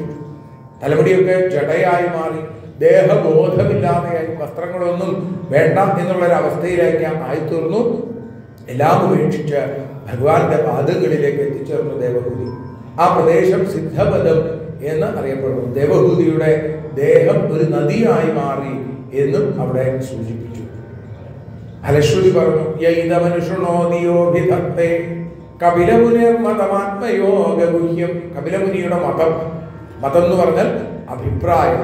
നമ്മൾ മതം എന്നുള്ളത് തെറ്റായിട്ട് പലപ്പോഴും വ്യാഖ്യാനിക്കാറുണ്ട്. മതം എന്നുള്ളത് അഭിപ്രായമാണ്. ഓരോ ദാർശനികന്മാര്, ഓരോ പുരാണ പുരുഷന്മാര് അവരുടെ മതത്തെ, അവരുടെ അഭിപ്രായത്തെ അവതരിപ്പിച്ചു. അതാണ്. അതുകൊണ്ടാണ് ഹിന്ദു മതം എന്ന് പറയാൻ പാടില്ല എന്ന് പറയുന്നത്. അതൊരു മതമല്ല, അതൊരു സംസ്കാരമാണ്. എത്രയോ കാലത്തെ പ്രവർത്തനങ്ങളിലൂടെ ഉരുത്തിരിഞ്ഞു വന്ന ഒരു സംസ്കാരമാണ്, ഒരു സംഹിതയാണ്. ഭാഗവത പോലൊരു സംഹിതയാണ് എന്നൊക്കെ പറയുന്നതിൽ പോലും തെറ്റില്ല. പക്ഷേ അതിനെ നമ്മൾ കേവലം മതമായിട്ട് വ്യാഖ്യാനിക്കുന്നു. അപ്പോഴാണ് നമുക്ക് മറ്റ് മതങ്ങളോടൊക്കെ ദേഷ്യം തോന്നുന്നത്.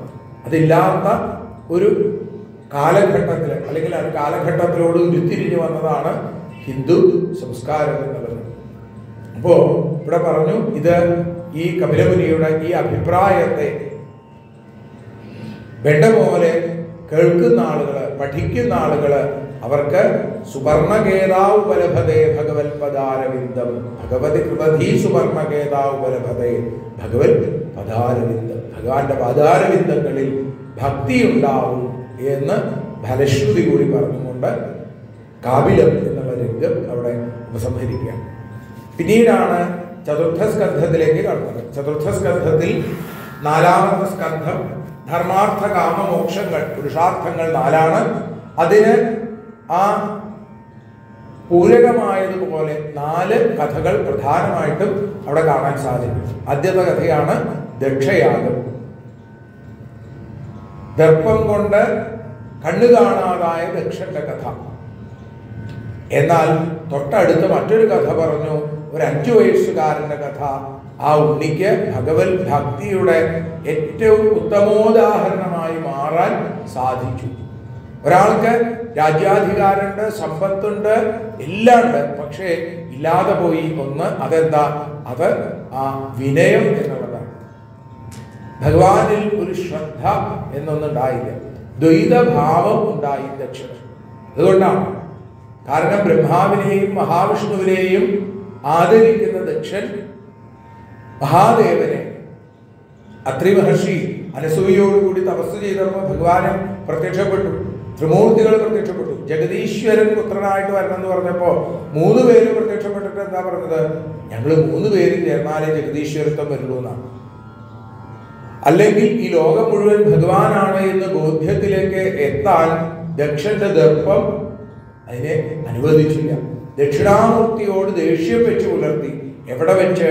ഇതാണ് ദക്ഷയാഗം കഥ പറഞ്ഞു തരുന്നത്.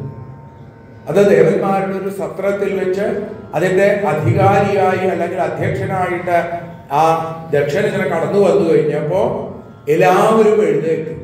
എല്ലാവരും എഴുന്നേറ്റ് കഴിഞ്ഞാൽ നമ്മുടെ ഉള്ളിൽ കുറേ അഹങ്കാരം ഉണ്ടാവില്ലേ? ഞാൻ മഹാകേമനാണ് എന്നുള്ളൊരു തോന്നലൊക്കെ വരും. അപ്പോഴാണ് പല പല പ്രശ്നങ്ങളും ഉണ്ടാവുന്നത്. ഈ ഞാൻ മറ്റുള്ളവരെക്കാൾ ശ്രേഷ്ഠനാണ് എന്നുള്ള തോന്നൽ എപ്പോൾ വരണോ അവിടെ അഹങ്കാരം വന്നു എന്ന് ഉറപ്പിക്കാം. ദക്ഷന് അങ്ങനെ അഹങ്കാരം ഉണ്ടായി. എല്ലാവരും എഴുന്നേറ്റു എന്നിങ്ങനെ നോക്കി വേദിയിൽ വന്നിട്ട് ഒരാള് മാത്രം എഴുന്നേറ്റിട്ടില്ല. ഇയാളെന്താ കണ്ണടച്ചിരിക്കുന്നത്? അത് ശരി, ഇയാള് എൻ്റെ മകളെ കല്യാണം കഴിച്ച ആളാണ്. സത്യത്തിൽ ഇയാള് എപ്പോഴേ എഴുന്നേൽക്കേണ്ടതാണ്. അച്ഛൻ്റെ സ്ഥാനമല്ലേ എനിക്ക്. അപ്പൊ ഞാൻ വരുമ്പോ എഴുന്നേൽക്കണ്ടേ? എഴുന്നേറ്റില്ല, കണ്ണടച്ചിരിക്കുന്നു, ശ്രദ്ധിക്കണ പോലില്ല. ഇയാള് ദേഷ്യം വന്നു ദക്ഷന്. ദക്ഷൻ നമ്മൾ നേരത്തെ പറഞ്ഞു, കഴിവ്, ധാരാളം കഴിവുള്ള ആള്, സമർത്ഥൻ എന്നൊക്കെയാണ് ദക്ഷൻ എന്നുള്ളതിന്റെ അർത്ഥം. അപ്പൊ ഈ കഴിവ് ഏറിക്കഴിഞ്ഞാൽ അത് ചേർത്ത് വിളിക്കേണ്ടി വരും, ഒരു സ്വഭാവം വെച്ചിട്ട്, അല്ലേ? അവർക്ക് പറയണ്ട. ഏതായാലും കഴിവ് ഏറി അയാൾക്കെന്ന് വിചാരിച്ചാൽ മതി. ഇങ്ങനെ കൂട്ടി പറഞ്ഞു. ഇങ്ങനെ ഇയാളെ നോക്കിയപ്പോ ശിവൻ എഴുന്നേറ്റില്ല എന്ന് കണ്ടു കഴിഞ്ഞപ്പോ ദേഷ്യം വന്നിട്ട് പറഞ്ഞു, ഇവന് ശിവൻ എന്ന പേരിട്ടത് തന്നെ തെറ്റാണ്. ഇവൻ ശിവനല്ല, അശിവനാണ്. ഇവൻ അമംഗള സ്വരൂപിയാണ്. എന്തൊക്കെയാ പറഞ്ഞത്? പറഞ്ഞത് നോക്കിക്കഴിഞ്ഞാൽ സത്യത്തിൽ ഭഗവാന്റെ ഗുണഗണങ്ങളൊക്കെ തന്നെയാണ് പറഞ്ഞത്. ശ്മശാനത്തിൽ കിടപ്പ്, ഭൂതപ്രേത പിശാചുക്കളുടെ കൂടെ നടപ്പ്, ഉടുപ്പ് എന്താ അത് ആനയുടെ പോലെ, പുലിയുടെ പോലെ, മാല എന്ന് പറയുന്നത് പാമ്പ്, പ്രത്യേകിച്ച് താമസിക്കാൻ ഒരു സ്ഥലമില്ല. ചില സമയത്ത് ആനത്തോലെടുക്കും, ചില സമയത്ത് പുലിത്തോലെടുക്കും, ചില സമയത്ത് ഒന്നുമില്ലാതെ നടക്കും. ഭ്രാന്തനെ പോലെ, ഉന്മത്തനെ പോലെ ഒക്കെ ഇവൻ നടക്കുന്നു. പ്രേതാവാസേഷു ഘോരേഷു പ്രേതേർഭൂതഗണേർവൃത അടത്യുന്മത്തവൻ നഗ്നോ വ്യുക്തകേശോ ഹസൻ രുദൻ. ഇയാളെ വിശ്വസിക്കാൻ പറ്റില്ല. ചിലപ്പോ ഉറക്കിരുന്ന് ചിരിക്കണതാണ്, ചിലപ്പോ ഇടയിരുന്ന് കരയണതാണ്.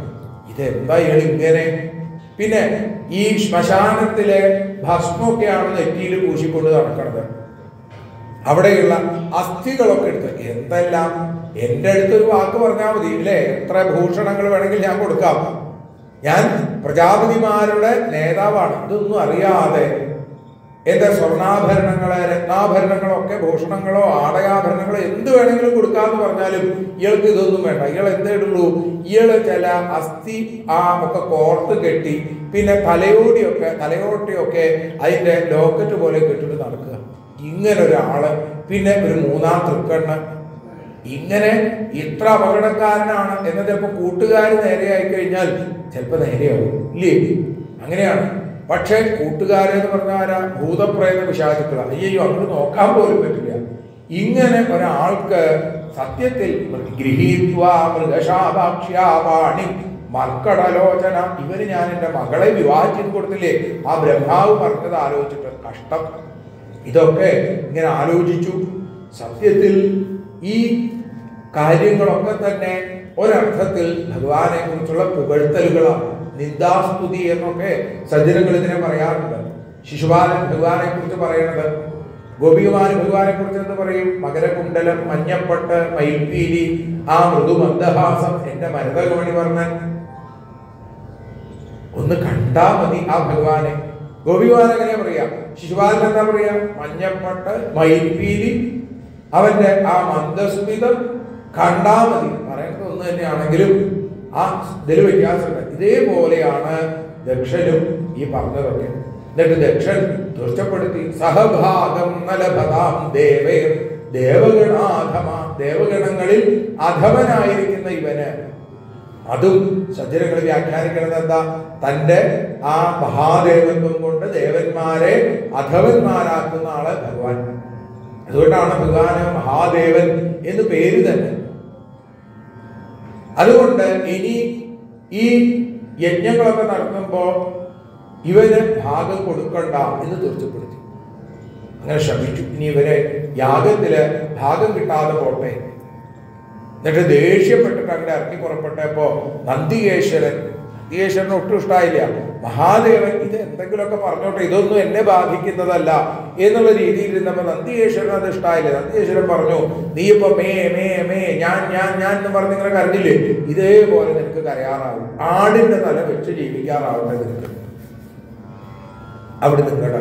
അപ്പൊ ഭൃഗുവിന്റെ വക അങ്ങട് ദക്ഷന്റെ പക്ഷക്കാരനാണ് ഭൃഗു. ഭൃഗു പറഞ്ഞു, ഇവിടെ ഈ ചെയ്തത് ഒട്ടും ശരിയായില്ല, ദക്ഷനെ അപമാനിച്ച് ശരിയായില്ല, നിങ്ങളൊക്കെ ആ പാഖണ്ഡ മതക്കാരായിട്ട് തീരട്ടെ എന്ന് പറഞ്ഞ അങ്ങട് ശാപം ഇങ്ങട് ശാപം. അപ്പൊ ഒരു കാര്യം നന്നായിട്ട് അവസാനിച്ച് സന്തോഷമായിട്ട് പോകുമ്പോൾ അല്ലെ, സപ്താഹം കഴിഞ്ഞിട്ട് എല്ലാവരും സന്തോഷമായിട്ട് എന്നാ പിന്നെ കാണാം എന്നൊക്കെ പറഞ്ഞ് അതിന് പകരം നീ നേരാവില്ല എന്ന് പറഞ്ഞ് ഇവിടുന്ന് ഒരാൾ അങ്ങട്, നീ നശിച്ചു പോട്ടെ എന്ന് പറഞ്ഞ് വേറൊരാൾ ഇങ്ങട്, അങ്ങനെ അടിപിടി ബഹളായി കഴിഞ്ഞാൽ എന്താ ഒരു സന്തോഷം ഉണ്ടാവില്ല, ഒരു സന്തോഷം ഉണ്ടാവില്ല. അവരൊക്കെ അവിടുന്ന് തിരിച്ചു പോവുകയും ചെയ്തു. എന്നിട്ട് ആ ദക്ഷൻ വിചാരിച്ചു, ഞാനിങ്ങനെ പറഞ്ഞുകൊണ്ട് ഇപ്പൊ ആളുകൾ ചെയ്തില്ലെങ്കിലോ ഞാൻ കാണിച്ചു കൊടുക്കണം എന്ത്, ഈ രുദ്രന് ഇനി ഭാഗം കൊടുക്കണില്ല. അതിനുള്ള വഴി ആലോചിച്ചു. ബൃഹസ്പതീസവം എന്ന ഒരു യാഗം അദ്ദേഹം നടത്താനായിട്ട് തീർച്ചപ്പെടുത്തി. അങ്ങനെ ആ യാഗത്തിന് അതിനിടയിലാണ് അദ്ദേഹത്തെ പ്രജാപതീനാം സർവേഷാം ആധിപത്യ സ്മയോഭവൽ, പ്രജാപതിമാരുടെ ചക്രവർത്തിയായി നേതാവായിട്ട് ബ്രഹ്മാവ് മകനല്ലേ, അവനായിക്കോട്ടെ എന്ന് വിചാരിച്ച് ആക്കി കൊടുത്തു. എന്നിട്ട് എന്തായി? അതുകൊണ്ട് അഹങ്കാരം കൂടി, കുറച്ചും കൂടിയായി. അധികാരം കൂടി കഴിഞ്ഞാൽ അഹങ്കാരം കൂടും, ഉറപ്പാണ്. ഇങ്ങനെ അധികാരം വന്നു കഴിഞ്ഞപ്പോൾ സമ്പത്തും അധികാരവും കൊണ്ട് തലയ്ക്ക് മത്തുപിടിച്ച ആ ദക്ഷൻ യാഗം നടത്തി എല്ലാവരെയും ക്ഷണിച്ചു. സതീദേവിയെ, തൻ്റെ മകളെ സതീദേവിയെ മാത്രം ക്ഷണിച്ചില്ല. ഏറ്റവും താഴെയുള്ള കുട്ടിയാണ്. ബാക്കിയുള്ള കുട്ടികൾക്കും അവരുടെ ഭർത്താക്കന്മാർക്കും പ്രത്യേകം ക്ഷണം പ്രത്യേകം അറിയിച്ചു. പക്ഷേ സതീദേവിയുടെ അടുത്തേക്ക് ആരും പോവരുത്, പ്രത്യേക നിർദ്ദേശം കൊടുത്തു. ഇനി അവിടെ ക്ഷണിച്ചു എന്നറിഞ്ഞാൽ അവരെയൊക്കെ ആ ക്ഷണനം നടത്തും ഞാൻ എന്നാണ് അവിടെ ദക്ഷന്റെ കൽപ്പന. ദക്ഷന് നല്ലോണം അറിയാം ക്ഷണവും ക്ഷണനവും തമ്മിലുള്ള വ്യത്യാസം. നമുക്കാണ് അറിയാത്തത്. നമ്മൾ കല്യാണത്തിനൊക്കെ പോയിട്ട് എല്ലാവരെയും ക്ഷണനം നടത്തിപ്പോയി, ക്ഷണന പത്രിക എന്നൊക്കെ എഴുതി വെക്കും. അതെന്താ ക്ഷണനം എന്ന് പറഞ്ഞ് കൊല്ലുക എന്നൊക്കെയാണ് അർത്ഥം. പക്ഷേ നമ്മളൊക്കെ ക്ഷണനം നടത്തും, അത് കേൾക്കുന്ന ആളെ ക്ഷണനം സ്വീകരിക്കും, അങ്ങനെയൊക്കെ ഉണ്ട്. ഏതായാലും സതിയുടെ അടുത്തേക്ക് ആരും പോയില്ല. സതി ദേവലോകത്ത് നിന്ന് ദേവസുന്ദരികള് ഭർത്താക്കന്മാരോടുകൂടി ദേവന്മാരോടുകൂടി പോണ കണ്ടപ്പോഴാണ് വിവരം അറിഞ്ഞത്. ഭർത്താവിൻ്റെ അടുത്ത് വന്ന് പറഞ്ഞു, അതെ ഞാനൊരു കാര്യം പറയട്ടെ. പറഞ്ഞോളൂ. അതെ, ഞാൻ പറയണതിന് മുമ്പ് ഒരു കാര്യം കൂടി പറയാനുണ്ട്. എന്താ? പറഞ്ഞോളൂ. ഞാൻ പറയണത് സമ്മതിക്കണം. അല്ല, അപ്പൊ പിന്നെ അല്ല, അങ്ങയുടെ സമ്മതം വേണം. പിന്നെ എന്നോട് ദേഷ്യപ്പെടരുത്. സ്ത്രീകൾ ഈ ഏർപ്പാട് തുടങ്ങിയത് സതിയുടെ കാലം മുതലാണെന്നാണ് പറയണത്. ഏതായാലും മഹാദേവൻ പറഞ്ഞു, ഇത് കേട്ട് കഴിഞ്ഞാലല്ലേ ദേഷ്യം വരുമോ, സമ്മതിക്കണോ എന്നൊക്കെ തീരുമാനിക്കാൻ പറ്റുള്ളൂ. അങ്ങനെയല്ല, ഞാൻ ആദ്യം പറയും. ഓ ശരി, ആയിക്കോട്ടെ, അങ്ങനെ ആവാന്ന് പറഞ്ഞു. എന്നിട്ട് പറഞ്ഞു, അച്ഛൻ്റെ അവിടെ യാഗം നടക്കുന്നുണ്ട്, നമുക്ക് അങ്ങോട്ട് പോകണ്ടേ? മഹാദേവൻ പറഞ്ഞു, എനിക്കെല്ലാം അറിയുന്നുണ്ട് സതി. ഇപ്പോൾ നമ്മൾ അങ്ങോട്ട് ചെന്നു കഴിഞ്ഞാൽ, അവിടെ ചെന്നു കഴിഞ്ഞാൽ എനിക്ക് ആ ദക്ഷൻ അപമാനിച്ചു എന്ന് വിചാരിച്ചാൽ ഒരു വ്യത്യാസം ഉണ്ടാവില്ല. എനിക്ക് മാനാപമാനങ്ങളൊക്കെ ഒരേപോലെയാണ്. ഞാൻ ആത്മാരാമനാണ്. പക്ഷേ ദേവിക്ക് അത് സഹിക്കാൻ പറ്റിയെന്ന് വരില്ല. അച്ഛനെ വളരെ സ്നേഹത്തോടു കൂടി ചെന്ന് കാണുമ്പോൾ വാത്സല്യപൂർവ്വം അങ്ങനെ ചേർത്ത് പിടിച്ച് ആ മുടിയിഴകളിലൊക്കെ ഇങ്ങനെ തഴുകുന്ന അച്ഛൻ്റെ സ്നേഹം ഒക്കെ വിചാരിച്ച് ചെന്നു കഴിഞ്ഞാൽ സ്നേഹമല്ല അവിടെ ഉണ്ടാവുക, ദ്രോഹമാണ് ഉണ്ടാവുക. ആ ദക്ഷന്റെ മകൾ എന്നുള്ള പരിഗണനയല്ല ഉണ്ടാവുക, ശിവന്റെ ഭാര്യ എന്നുള്ള രീതിയിലാവും കാണുക. അത് സഹിക്കാൻ പറ്റിയെന്ന് വരില്ല. നമ്മൾ ക്ഷണിച്ചിട്ടുമില്ല. അല്ല, അങ്ങനെ ക്ഷണിക്കാതെ പോകുന്നതുകൊണ്ട് എന്താ കുഴപ്പം? അങ്ങ് പറയാറുണ്ടല്ലോ, ഇത്തരം യജ്ഞങ്ങളൊക്കെ നടക്കുമ്പോൾ ക്ഷണിക്കാതെ പോവാന്ന്. ക്ഷണിക്കാതെ പോവാം, അത്തരം മനസ്ഥിതിയുള്ള ആളുകളുടെ അടുത്തേക്ക് പോവാം. അല്ല, അച്ഛൻ്റെ അടുത്തേക്കും ഗുരുനാഥന്റെ അടുത്തേക്കും ദേവന്റെ അടുത്തേക്കും ഒക്കെ ക്ഷണിക്കാതെ കൂടെ അതും പോവാം. പക്ഷേ ഇവിടെ ദേവിയുടെ അച്ഛൻ എന്ന സങ്കല്പം അവിടെ കാണില്ല. ദേവിക്ക് സഹിക്കാൻ പറ്റില്ല. അവസാനം പറഞ്ഞു, എന്നാ വരുന്നില്ലെങ്കിൽ വേണ്ട, ഞാൻ പോവുകയാണ്. എങ്ങനെയായാലും എന്നാ പൊക്കോട്ടെ എന്ന് വിചാരിച്ചു. അല്ലാണ്ടൊക്കെ എന്താ ചെയ്യുന്നത്? വൃത്തിയില്ല. സമ്മതിക്കുകയും ചെയ്തു. ആദ്യം പോവാൻ സമ്മതിക്കാമെന്ന്. അങ്ങനെ ഏതായാലും ആ കാളപ്പുറത്ത് കയറി പാൽക്കണ്ണാടിയൊക്കെ പിടിച്ച് സർവാലങ്കാര വിഭൂഷിതയായി സതീദേവി അച്ഛൻ്റെ അടുത്തേക്ക് എത്തിച്ചു. അമ്മയ്ക്കും സഹോദരിമാർക്കും സതിയുടെ അടുത്തേക്ക് വരണം എന്ന് വല്ലാത്ത മോഹമുണ്ട്. പക്ഷേ ദക്ഷൻ ഇങ്ങനെ തുറപ്പിച്ചു നോക്കി നിൽക്കുക. എന്തിനാ അങ്ങനെ ക്ഷണിക്കാത്ത സദ്യക്ക് വന്നേക്കണത് എന്നുള്ള രീതിയിൽ അങ്ങനെ ക്രുദ്ധനായി ദക്ഷൻ നിൽക്കണ കണ്ടപ്പോഴും ദേവിക്ക് വലിയ വിഷമം തോന്നിയില്ല. വിഷമം ഉണ്ടായി, പക്ഷേ അവിടെ രുദ്രഭാഗം വെച്ചിട്ടില്ല എന്ന് മനസ്സിലായപ്പോ വല്ലാത്ത ദേഷ്യവും സങ്കടവും. ആ പശുപതി പറഞ്ഞതാണ്, അച്ഛൻ കേവലം ഒരു മൃഗത്തെ പോലെ ഒരു പശുവിനെ പോലെ പെരുമാറും എന്ന് പറഞ്ഞതാണ്. അത് കേൾക്കാതെ ഞാൻ വന്നിരിക്കുന്നു. ശിവ എന്ന രണ്ടക്ഷരം അറിയാതെ ജപിച്ചാൽ പോലും സകല പാപങ്ങളും തീരുമെന്നിരിക്കെ ആ ഭഗവാനെ ഇവിടെ അപമാനിച്ചിരിക്കുന്നു. ഇത് സഹിക്കാൻ എനിക്ക് സാധിക്കില്ല. അങ്ങയുടെ ദേഹബോധമാണ്, അങ്ങയുടെ ദർപ്പമാണ് ഇതിന് കാരണമായത്. ആ ദേഹത്തിൽ നിന്ന് ഉണ്ടായവളാണ് ഞാൻ എന്നുള്ളത് കൊണ്ട് എന്നെ ദാക്ഷായണി എന്നും ദക്ഷപുത്രി എന്നൊക്കെ ഭഗവാൻ വിളിക്കുമ്പോൾ ഞാൻ സന്തോഷിക്കാറുണ്ട്, ഞാൻ ആനന്ദിക്കാറുണ്ട്.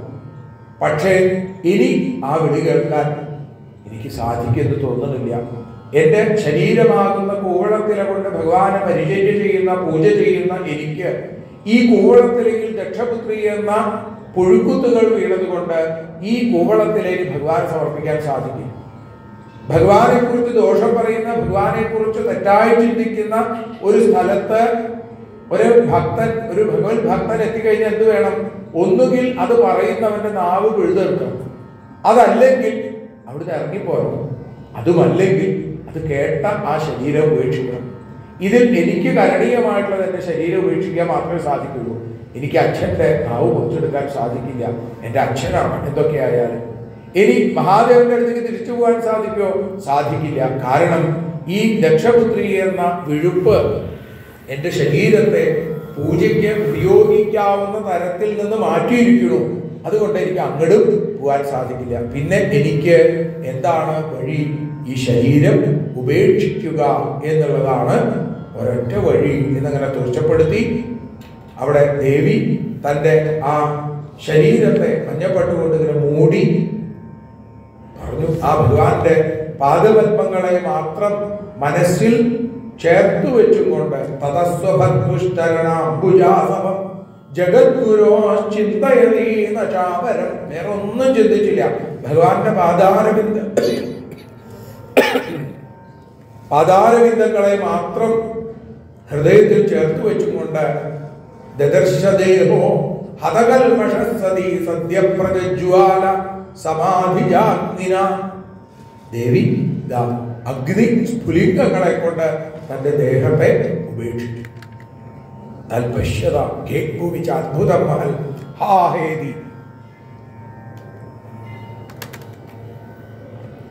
മണ്ണിലും വിണ്ണിലുമുള്ള ആളുകളൊക്കെ ഉറക്കെ ശബ്ദമുണ്ടാക്കി ദേവി ഇതാ അഗ്നിക്കിരയായിരിക്കുന്നു. എന്നിട്ടോ അവിടെ ആ ഭഗവൻ പാർശ്വതന്മാരെ ഭൂതഗണങ്ങളൊക്കെ യുദ്ധത്തിനായിട്ട് ചെന്നു. അവരെ മുഴുവൻ ഭൃഗുമഹർഷി പ്രത്യേകമായിട്ട് സൃഷ്ടിച്ച ഋതുക്കൾ എന്നറിയപ്പെടുന്ന ദേവന്മാരെ തോൽപ്പിച്ചോടിച്ചു. തന്റെ പത്നിയുടെ ആ ദേഹം നഷ്ടപ്പെട്ട വിവരം നാരദ മഹർഷിയിൽ നിന്ന് അറിഞ്ഞു. അവഗമ്യ നാരദാൽ മഹാദേവൻ ക്രുദ്ധനായി അഭിനയിച്ചു. മഹാദേവന് അങ്ങനെ ദേഷ്യമൊന്നും വരണില്ല. പിന്നെ പക്ഷേ ഈ ദക്ഷന്റെ ദർപ്പത്തിന് ഒരു ശിക്ഷ കൊടുക്കണം എന്ന് തീർച്ചപ്പെടുത്തി അവിടുന്ന് അങ്ങോട്ട് എഴുന്നേറ്റു. തന്റെ ജടാമുകുടത്തിൽ നിന്ന് രോമം പറിച്ചെടുത്ത് നിലത്ത് അടിച്ചു. ഗംഭീരനാദോ വിസസർജതാം ഭുവി തതോദികായ സ്പലുവാസ്പൃശദ്ദിവം സഹസ്രബാഹുർഘനരുദ്രസൂര്യർ കരാളദൃഷ്ടോ ജ്വലദഗ്നിമുദ്ധജ കപാലമാലി വിവിധോദ്യതായുധ. നിരവധി കൈകളിൽ ആയുധങ്ങളൊക്കെ ധരിച്ചുകൊണ്ട് വീരഭദ്രൻ അവിടെ പ്രത്യക്ഷപ്പെട്ടു. എന്നിട്ട് ചോദിച്ചു, കിം കരോമീതി, ഞാൻ എന്താ ചെയ്യേണ്ടത് എന്ന് ചോദിച്ചപ്പോ പറഞ്ഞു, ദക്ഷംസ യജ്ഞം ജഹിമന്ധദാനത്വഗ്രണീ രുദ്രഭടാംശകോമേ. ഭഗവാൻ എന്താ പറഞ്ഞത്? ദക്ഷന്റെ യജ്ഞത്തെ തകർത്തെറിഞ്ഞ് തിരിച്ചു പോരാം. നീ എന്റെ ഭടന്മാരിൽ ഏറ്റവും അഗ്രിമസ്ഥാനത്താണ് എന്നിങ്ങനെ പറഞ്ഞപ്പോ ആ മഹാദേവന്റെ ശൂലം കൂടി ഇങ്ങനെ കിട്ടിയപ്പോ അവിടുന്ന് കാലാനിയെ കുത്തിക്കോർത്ത ശൂലം കിട്ടിയതോടുകൂടി അതിഗംഭീരമായിട്ട് അവിടുന്ന് ഒരു വരവ് വന്നു. വീരഭദ്രൻ എന്നാണ്. വീരഭദ്രൻ അവിടെ ഇവിടെ ചെന്നു സകലതും തകർത്ത് എറിഞ്ഞു. അട്ടഹസിക്കുക, പത്നിശാലയിലേക്ക് കയറുക, യജമാനന്റെ ശാലയിലേക്ക് കയറുക, അവിടെ എന്തൊക്കെയുണ്ടോ അത് മുഴുവൻ തകർത്തെറിഞ്ഞു എന്ന് മാത്രമല്ല മലമൂത്ര വിസർജനം നടത്തി അഗ്നിയെ ദുഷിപ്പിച്ചു. പിന്നെ ഓരോരുത്തർക്കും അവരവർക്ക് യോജിച്ച തരത്തിലുള്ള ശിക്ഷ കൊടുത്തു. ദക്ഷന്റെ കഴുത്ത് പിരിച്ചെടുത്ത് അത് ദക്ഷിണാഗ്നിയിൽ ഹോമിച്ചു. അത് അഗ്നി സ്ഫുലിംഗങ്ങൾ ആ തലയെ വിഴുങ്ങി. ദക്ഷന്റെ കബന്ധം അവിടെ കിടക്കുന്നു. പിന്നെ താടിരോമങ്ങൾ ഇങ്ങനെ തലോടിക്കൊണ്ട് മഹാദേവനെ കളിയാക്കിയ ആളുണ്ട്. ഭൃഗുവിനെ ഇങ്ങനെ പിടിച്ചു കൊണ്ടുവന്നിട്ട് ഓരോ രോമങ്ങളായിട്ട് ഇങ്ങനെ പറിച്ചു കളഞ്ഞു അത്ര താടി. ഇനി താടി തടവിട്ട് നിന്റെ ചിരി ഒന്ന് കാണണം എന്നാണ്. ആലോചിച്ച് നോക്കൂ, ഓരോ രോമം ഇങ്ങനെ പറിച്ചെടുക്കുകയാണെന്നുണ്ടെങ്കിൽ ആ പുരികത്തിലെ രോമം പറിച്ചെടുക്കുന്ന ആളുകളുടെ വിഷമം തന്നെ കാണാറുണ്ട്. ഇത് താടിയുമ്പോ എത്ര രോമമാണെന്ന് ആലോചിച്ച് നോക്കൂ. അതിങ്ങനെ പറിച്ച് ഓരോന്നും പറിച്ചു. പിന്നെ ആ പൂഷാവിന്റെ ഭഗന്റെ കണ്ണുകൾ കുത്തിപ്പൊട്ടിച്ചു. ഭഗവാനെ നോക്കി നിന്നു എന്നാണ്. പൂഷാവ് ചിരിച്ചു. അവന്റെ ഒറ്റ അടി കൊണ്ട് കൊടുത്തപ്പോ പല്ല് മുഴുവൻ കൊഴിഞ്ഞു. പിന്നെ ഒന്നും കഴിക്കാൻ പറ്റില്ല. ഉപ്പേരി തിന്നണമെന്ന് മോഹമുണ്ട്, പക്ഷേ നിവൃത്തിയില്ല, പല്ലൊന്നും കാണാനില്ല. പിന്നെയോ അത് കഴിഞ്ഞ് ആ യജ്ഞശാലയ്ക്ക് തീയും കൊടുത്തും കൊണ്ട് അവിടുന്ന് തിരിച്ചു പോകും. യാഗം കഴിഞ്ഞ് അവസാനം ഒരു അഗ്നിക്ക് സമർപ്പിക്കലുണ്ട്. അതും കഴിച്ചിട്ടാണ് അങ്ങോട്ട് തിരിച്ചു പോകുന്നത് വീരഭദ്രൻ. ദേവന്മാര് കുറെ ആളുകൾക്ക് അടി കിട്ടി. മഹാദേവന് ഇല്ലാന്ന് പറഞ്ഞപ്പോ എന്നാ ഞങ്ങൾക്കും വേണ്ടാന്ന് പറയാനുള്ള ഒരു ആർജവും കാണിച്ചില്ല. ഞങ്ങൾക്കുള്ളത് ഞങ്ങൾ സ്വീകരിക്കാമെന്ന് വിചാരിച്ച് അവിടെ കാത്തു നിന്നു. അപ്പൊ അവർക്കുള്ളതൊക്കെ വീരഭദ്രനാണ് കൊടുത്തത്. നല്ല സദ്യ നല്ല ഗംഭീരമായിട്ട് കിട്ടി.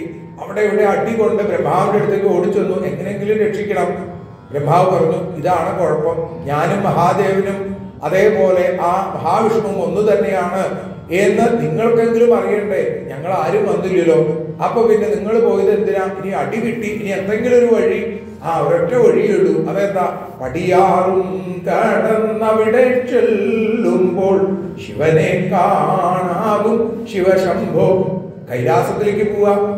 കാരുണ്യ സ്വരൂപനാണ്, ക്ഷിപ്രകോപി എന്ന് പറഞ്ഞ പോലെ തന്നെ ക്ഷിപ്രപ്രസാദിയുമാണ്. നമശിവായ ശാന്തായ, ശാന്തസ്വരൂപനാണ്. അവിടെ ചെന്നിട്ട് നാമം ജപിച്ചാൽ മതി. നമശിവായ നമശിവായ നമശിവായ, പഞ്ചാക്ഷരം അതങ്ങനെ ജപിച്ചിട്ട് അവിടെ പോവുക. എന്നാൽ ശരി, പോവുക. വേഗം രുദ്രാക്ഷമാലയൊക്കെ ഇട്ട് ഭസ്മൊക്കെ തൊട്ട് നമശിവായ ജപിച്ചുകൊണ്ട് കൈലാസത്തിലേക്ക് എത്തിച്ചേർന്നു. അതിമനോഹരമായ കൈലാസ വർണ്ണന അവിടെ നമുക്ക് ഇങ്ങനെ കാണാൻ സാധിക്കും.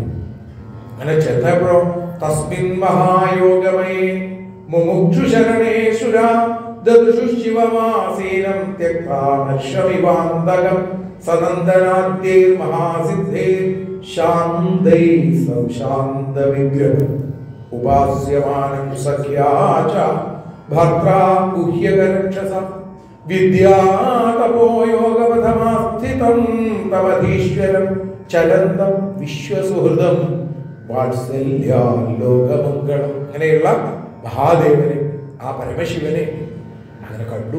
കാക്കലുകൾ എല്ലാവരും നമസ്കരിച്ചു. ഭഗവാൻ പറഞ്ഞു, എനിക്ക് അങ്ങനെ ആരോടും പ്രത്യേകിച്ച് സ്നേഹമില്ല, ദേഷ്യമില്ല, എല്ലാവരും ഒരേപോലെ കാണുന്ന ആളാണ്. പക്ഷേ ദക്ഷന്റെ ദർപ്പം തീർക്കേണ്ടത് ആവശ്യമാണ്. അതിനു വേണ്ടിയിട്ടാണ് ഇങ്ങനെ ചെയ്തത്. ഇനി എന്താ വഴി എന്ന് ചോദിച്ചപ്പോൾ പറഞ്ഞു, ഓരോരുത്തർക്കും പ്രത്യേകം പ്രത്യേകം പറഞ്ഞു. ദക്ഷന് ആടിന്റെ തല വയ്ക്കുക, നന്ദികേശ്വരന്റെ ശാപം സത്യമാവട്ടെ. ഭൃഗു മഹർഷിക്കോ? ഭൃഗു മഹർഷിക്ക് ആടിന്റെ രോമങ്ങൾ വെച്ച് പിടിപ്പിക്കുക, അത്രയേ ഉള്ളൂ. ഇല്ലാത്തത് ഒന്നുമില്ലാത്തതിനേക്കാളും നല്ലതാണോ എന്ന് വിചാരിച്ച് ഭൃഗു സമ്മതിച്ചു. ഇന്നും അങ്ങനത്തെ ആളുകളെ കാണാം, ഭൃഗുവിന്റെ വംശക്കാരൻ അല്ലെ, ഇവിടെ മാത്രമായിട്ടുള്ള ചില ആളുകൾ. പിന്നെ ഈ പൂഷാവിന് പല്ല് കൊഴിഞ്ഞു പോയ ആള്, ഈ പുതിയ പല്ല് വെക്കാൻ പറ്റും തോന്നുന്നില്ല, അരച്ചോ പൊടിച്ചോ കഴിച്ചോളൂ എന്നാണ്. ചില ആളുകൾ അങ്ങനെയാണ്. അതങ്ങോട്ട് മോഹം വന്നു കഴിഞ്ഞാൽ ഉപ്പേരി തിന്നാൻ ഒരു നിവൃത്തിയില്ല, എന്നാലും അത് വേണ്ടാന്ന് വെക്കില്ല. അത് ആ ഉരലിലൊക്കെ ഇടിച്ച് പൊടിച്ച് കുറേശ്ശെ കുറേശ്ശെ കഴിക്കുക, ആ ഒരു സമാധാനം. പിന്നെ ഭഗന് ആ സൂര്യന്റെ കണ്ണുകൊണ്ട് കാണാം എന്നൊക്കെ ഭഗവാൻ നിർദ്ദേശം കൊടുത്തു. ഭഗവാൻ കൂടെ ചെന്നു, ബ്രഹ്മാവും കൂടെ ചെന്ന് ആ ആടിന്റെ തലയെടുത്ത് ദക്ഷന്റെ കബന്ധത്തിൽ ആ കഴുത്തിൽ വെച്ചപ്പോ ചില സജ്ജനങ്ങൾ പറയാറുണ്ട്, ഭാഗവതത്തിലൊന്നും അങ്ങനെ ഇല്ലെങ്കിൽ പോലും തല ഒന്ന് തിരിഞ്ഞു പോയിത്രേ. ആദ്യം തല തിരിഞ്ഞുകൊണ്ടാണ് ഈ സ്വഭാവമൊക്കെ കാണിച്ചത്. ഇപ്പൊ വെച്ചപ്പോ തല തിരിഞ്ഞുപോയി. ഏതായാലും ജീവൻ തിരിച്ചു കിട്ടിയല്ലോ. ഗംഭീരായിട്ട് അവിടുന്ന് ദക്ഷൻ ഭഗവാനെ സ്തുതിച്ചു. ഭൂയാനനുഗ്രഹോ ഭവതാകൃതോമി ദണ്ഡസ്ത്വയാമൈധൃതോ യദവിപ്രലബ്ധ ന ബ്രഹ്മബന്ധുഷു ജവാം ഭഗവന്നവജ്ഞ തുഭ്യം ഹരേശ്ച കുത ഏവ ധൃതവ്രതേഷു. ഭഗവാനോട് പ്രാർത്ഥിച്ചു. അങ്ങനെ ആ ഹരനെ വീടിങ്ങനെ നമസ്കരിച്ചപ്പോ അവിടെ ഹരി പ്രത്യക്ഷപ്പെട്ടു എന്നാണ്. ഹരനും ഹരിയും രണ്ടല്ല, ഒന്ന് തന്നെയാണ്. മഹാദേവന്റെ അടുത്ത് പ്രാർത്ഥിച്ചാൽ മഹാവിഷ്ണുവിന്റെ അടുത്തേക്ക് എത്താം, മഹാവിഷ്ണുവിന്റെ അടുത്ത് പ്രാർത്ഥിച്ചാൽ മഹാദേവന്റെ അടുത്തേക്ക് എത്താം. രണ്ടും വേറെയാണെന്ന് വിചാരിക്കരുത്. ശൈവവും വൈഷ്ണവും വേറെയാണ് എന്ന് ചിന്തിക്കാനേ പാടില്ല എന്നാണ്. മഹാദേവന്റെ അടുത്താണ് ഭക്തശിരോമണി പ്രാർത്ഥിക്കേണ്ടത്. എന്താ? ഹരശങ്കര ശിവശങ്കര ദുരിതം കള ശിവനെ ഹരിദാസ്യമുടനിശം വളരാൻ വഴി വരണേ. എനിക്ക് ഹരിദാസ്യം, ഹരിപാദ ഭക്തി ഉണ്ടാവാൻ തിരുവേഗപ്പുറ ദേവരുടെ അടുത്താണത്രേ ഭക്ത ശിരോമണി വാഴകുന്നം പ്രാർത്ഥിക്കുന്നത്. അത് എങ്ങനെയാണ് മനസ്സിലാവുക? തിരുജമസൽപുര എന്ന് എഴുതിയിട്ടുണ്ട് ആ വാഴകുന്നം. തിരുവേഗപ്പുറ എന്നാണ് തിരുജമസൽപുര എന്നുള്ളതിന്റെ മലയാളം. അങ്ങനെ ആ മഹാദേവനോട് പ്രാർത്ഥിച്ചു. ആര് പ്രാർത്ഥിച്ചു? കദളീഗിരിധരണീശ്വരൻ, കദളീഗിരി വാഴകുന്നം അല്ലേ. അങ്ങനെയുള്ള ആ ഭക്തന്മാര് മഹാദേവനോട് പ്രാർത്ഥിക്കണു, മഹാവിഷ്ണുവിനോട് മഹാദേവന്റെ അനുഗ്രഹത്തിനായിട്ട് പ്രാർത്ഥിക്കുന്നു. രണ്ടും രണ്ടല്ല, ഒന്ന് തന്നെയാണ് എന്നാണ്. അവിടെ ഭഗവാൻ പ്രത്യക്ഷപ്പെട്ടു. ശ്യാമോ ഹിരണ്യരശനോക്ക കരീട ദുഷ്ടോ നീലാളക ഭ്രമര മണ്ഡിത കുണ്ടലാസ്യ കമ്പബ്ജ ചക്ര ശരചാപഗദാസി ധർമ്മ വ്യഗ്രൈ ഹിരണ്മയ ഭുജൈരിവ കർണികാര. ദക്ഷനും ഋത്വിക്കുകളും സദസ്യരും മഹാദേവനും ഭൃഗുവും ബ്രഹ്മാവും എന്നു വേണ്ട ഇന്ദ്രനും ഋഷീശ്വരന്മാരും യജമാനന്റെ പത്നിമാരും സിദ്ധന്മാരും ലോകപാലന്മാരും യോഗേശ്വരന്മാരും അഗ്നിയും ദേവന്മാരും ഗന്ധർവന്മാരും ഒക്കെ ഭഗവാനെ ഗംഭീരായിട്ട് സ്തുതിച്ചു. ബ്രാഹ്മണരുടെ ഗംഭീരായിട്ടുള്ള നല്ല താളാത്മകമായിട്ടുള്ള ഒരു സ്തുതി ഉണ്ടായെന്നാണ്. ത്വം ക്രതുസ്തം ഹവിസ്തം ഹുതാശസ്വയം ത്വം ഹി മന്ത്രസ്സവിർദർഭപാത്രാണി ച ത്വം സദസ്യർപ്പിജോ ദബ്ബദീ ദേവത അഗ്നിഹോത്രം സ്വധാ സോമ ആജ്യം പശു ത്വം പുരാഗം രസായ മഹാസൂകരു. ഭഗവാന്റെ വരാഹാവതാരത്തെയൊക്കെ ഓർമ്മിപ്പിച്ചുകൊണ്ടാണ് അവിടെ അവരുടെ സ്തുതി ഉണ്ടായത്. എല്ലാ സ്തുതിയും കേട്ടിട്ട് ഭഗവാൻ പറഞ്ഞു, നിങ്ങള് ഞങ്ങളെ വേറെ വേറെ കാണരുത്. ശരീരത്തിൽ ഓരോ പ്രവൃത്തി ചെയ്യാൻ നടക്കാൻ കാലാണ്. കൈകൊണ്ട് നടക്കുന്ന ആളുകൾ ഉണ്ടാവുമായിരിക്കും, പക്ഷേ നടക്കുക എന്നുള്ളത് കാലിന്റെ ധർമ്മമാണ്. കൈകൊണ്ട് മറ്റു പ്രവൃത്തികൾ കാണലാണ് കണ്ണിന്റെ ധർമ്മം. ഇതൊക്കെ ചേർന്നതാണ് ദേഹം. ഇതേപോലെ സൃഷ്ടിസ്ഥിതി സംഹാരങ്ങൾക്ക് ബ്രഹ്മാവിഷ്ണു മഹേശ്വരന്മാര് പ്രത്യേകമായിട്ട് പറയുമെങ്കിലും ഒക്കെ ഒന്ന് തന്നെയാണ്. അതിൽ ആ ദ്വൈതം കണ്ടു കഴിഞ്ഞാൽ ഒരിക്കലും ആ ശാന്തി ലഭിക്കില്ല എന്നവിടെ ഇങ്ങനെ പറഞ്ഞു. എല്ലാവരെയും ഭഗവാൻ അനുഗ്രഹിച്ചു. അതിൻ്റെ ഫലശ്രുതി കൂടി പറഞ്ഞുകൊണ്ട് ആ ദക്ഷയാഗം എന്നുള്ള കഥ അവിടെ സമർപ്പിക്കുകയാണ്. ഭഗവാന്റെ കഥകൾ പറഞ്ഞാൽ നേരം പോണത് അറിയില്ല. ധ്രുവചരിത്രം കൂടി പറയണമെന്നുണ്ടായിരുന്നു. അതിപ്പോ ഉച്ചയ്ക്ക് നിർത്തിയതിനു ശേഷം ഉള്ള ആളുകളോട് അത് പറയാം, അല്ലേ? കുറെ ആളുകളൊക്കെ ഇനി പോവാതിരിക്കാൻ നിർത്തിയില്ല. പക്ഷെ ഇന്ന് മഹാശിവരാത്രിയാണ്. വലിയ തിരക്കൊന്നുമില്ലെങ്കിൽ ഇവിടെ ഇരിക്കുക. നമുക്കൊരു 2:15 പാരായണവും പ്രഭാഷണവും ഒക്കെ ആരംഭിക്കാം. വൈകുന്നേരം ഭഗവതിയുടെ ഭദ്രകാളി പ്രാദുർഭാവം എന്നുള്ള രംഗം അനുസ്മരിക്കാം. ഇന്നത്തെ പ്രധാന വഴിപാട് കടുംപായസമാണ്, നേരത്തെ പറഞ്ഞു. അതേപോലെ ചുവന്ന പൂക്കള്, ചുവന്ന മാലകൾ, ചുവന്ന പട്ടമൊക്കെ സമർപ്പിക്കുന്നത് വിശേഷമാണ്. പറ്റുന്ന ആളുകൾ അത് സമർപ്പിക്കുക, യഥാശക്തി സമർപ്പിക്കുക. അതേപോലെ തന്നെ സൂചിപ്പിച്ചു, നിങ്ങളുടെ ഗൃഹങ്ങളിൽ തുളസിപ്പൂവുണ്ടെങ്കിൽ അത് ഇവിടെ കൊണ്ടുവരുന്നത് വളരെ നന്നായിരിക്കും എന്നുകൂടി അറിയിക്കുന്നു. കൂടാതെ ചില പുസ്തകങ്ങൾ അവിടെ ആ നോട്ടീസ് ബോർഡിന് താഴെയായിട്ട് വെച്ചിട്ടുണ്ട്. അത് ഒരാൾ വന്ന് നോക്കിയപ്പോൾ ഒരു വളരെ രസികരായിട്ടുള്ള ഒരാൾ പറഞ്ഞു, ഇത് സാമ്പിളാണ്, ശരിക്കുള്ള വെടിക്കെട്ട് വേറെയാണ് എന്ന് പറഞ്ഞു കൊടുത്തു. അതെ, ഓരോ പുസ്തകങ്ങളും അവിടെ കൊണ്ടുവച്ചിട്ടുള്ളൂ. അത് ആവശ്യമുള്ള ആളുകൾ അവിടെ കൗണ്ടറിലുള്ള കൂപ്പൺ പൂരിപ്പിച്ച് നിങ്ങളുടെ അഡ്രസ്സ് വളരെ വ്യക്തമായി ഫോൺ നമ്പർ സഹിതം എഴുതി വെച്ചു കഴിഞ്ഞാൽ അത് ഞാൻ നാട്ടിലെത്തിയതിന് ശേഷം നിങ്ങൾക്ക് ഓരോരുത്തർക്കും അയച്ചു തരാം, താല്പര്യമുള്ള ആളുകൾക്ക്. കൂടാതെ ചില ലോക്കറ്റ് സ്വർണം പോലെ ഇരിക്കുന്ന, അത്രേ പറയാൻ പറ്റുള്ളൂ.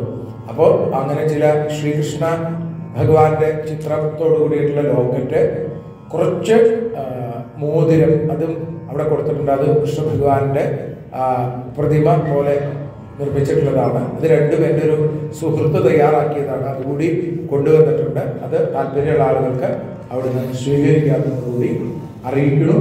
നാളെ വൈകുന്നേരം നമുക്ക് നരസിംഹാവതാരം എന്ന ആ രംഗത്തിലേക്കൊക്കെയാണ് എത്തിച്ചേരേണ്ടത്. അതിനൊക്കെ ഭഗവാൻ അനുഗ്രഹിക്കട്ടെ എന്ന് പ്രാർത്ഥിക്കുന്നു. സർവത്ര ഗോവിന്ദ നാമ സങ്കീർത്തനം. ഗോവിന്ദ ഗോവിന്ദ. രാധാരമണ മുകുന്ദ മുരാരേ ശരണം മേ തവ ചരണയുഗം. പവനപുരേശ രാധാ കൃഷ്ണ ശരണം മേ തവ ചരണയുഗം. ദേവി മഹേശ്വരി പാർവതി ശങ്കരി ശരണം മേ തവ ചരണയുഗം. ചോജാനിക്കരവാഴും ദേവി ശരണം മേ തവ ചരണയുഗം. ശിവ ശംഭോ ശങ്കര ശരണം മേ തവ ചരണയുഗം. ഹരിഹരപുത്ര ആശ്രിത മിത്ര ശരണം മേ തവ ചരണയുഗം. ശരണം മേ തവ ചരണയുഗം. ശരണം മേ തവ ചരണയുഗം. സർവത്ര ഗോവിന്ദ നാമ സങ്കീർത്തനം. ഗോവിന്ദ ഗോവിന്ദ. പുഷ്പാഞ്ജലിക്ക് കൊടുത്തിട്ടുള്ള ആളുകൾ ഇവിടെ വന്ന് പ്രസാദം വാങ്ങാവുന്നതാണ്. അതുപോലെ ഭക്ഷണം കഴിഞ്ഞാൽ പോകുകയാണ് എന്നുള്ള ആളുകളും ഇവിടെ വന്ന് പ്രസാദം സ്വീകരിക്കാവുന്നതാണ് എന്ന് അറിയിക്കുന്നു. ഹരേ നമഃ.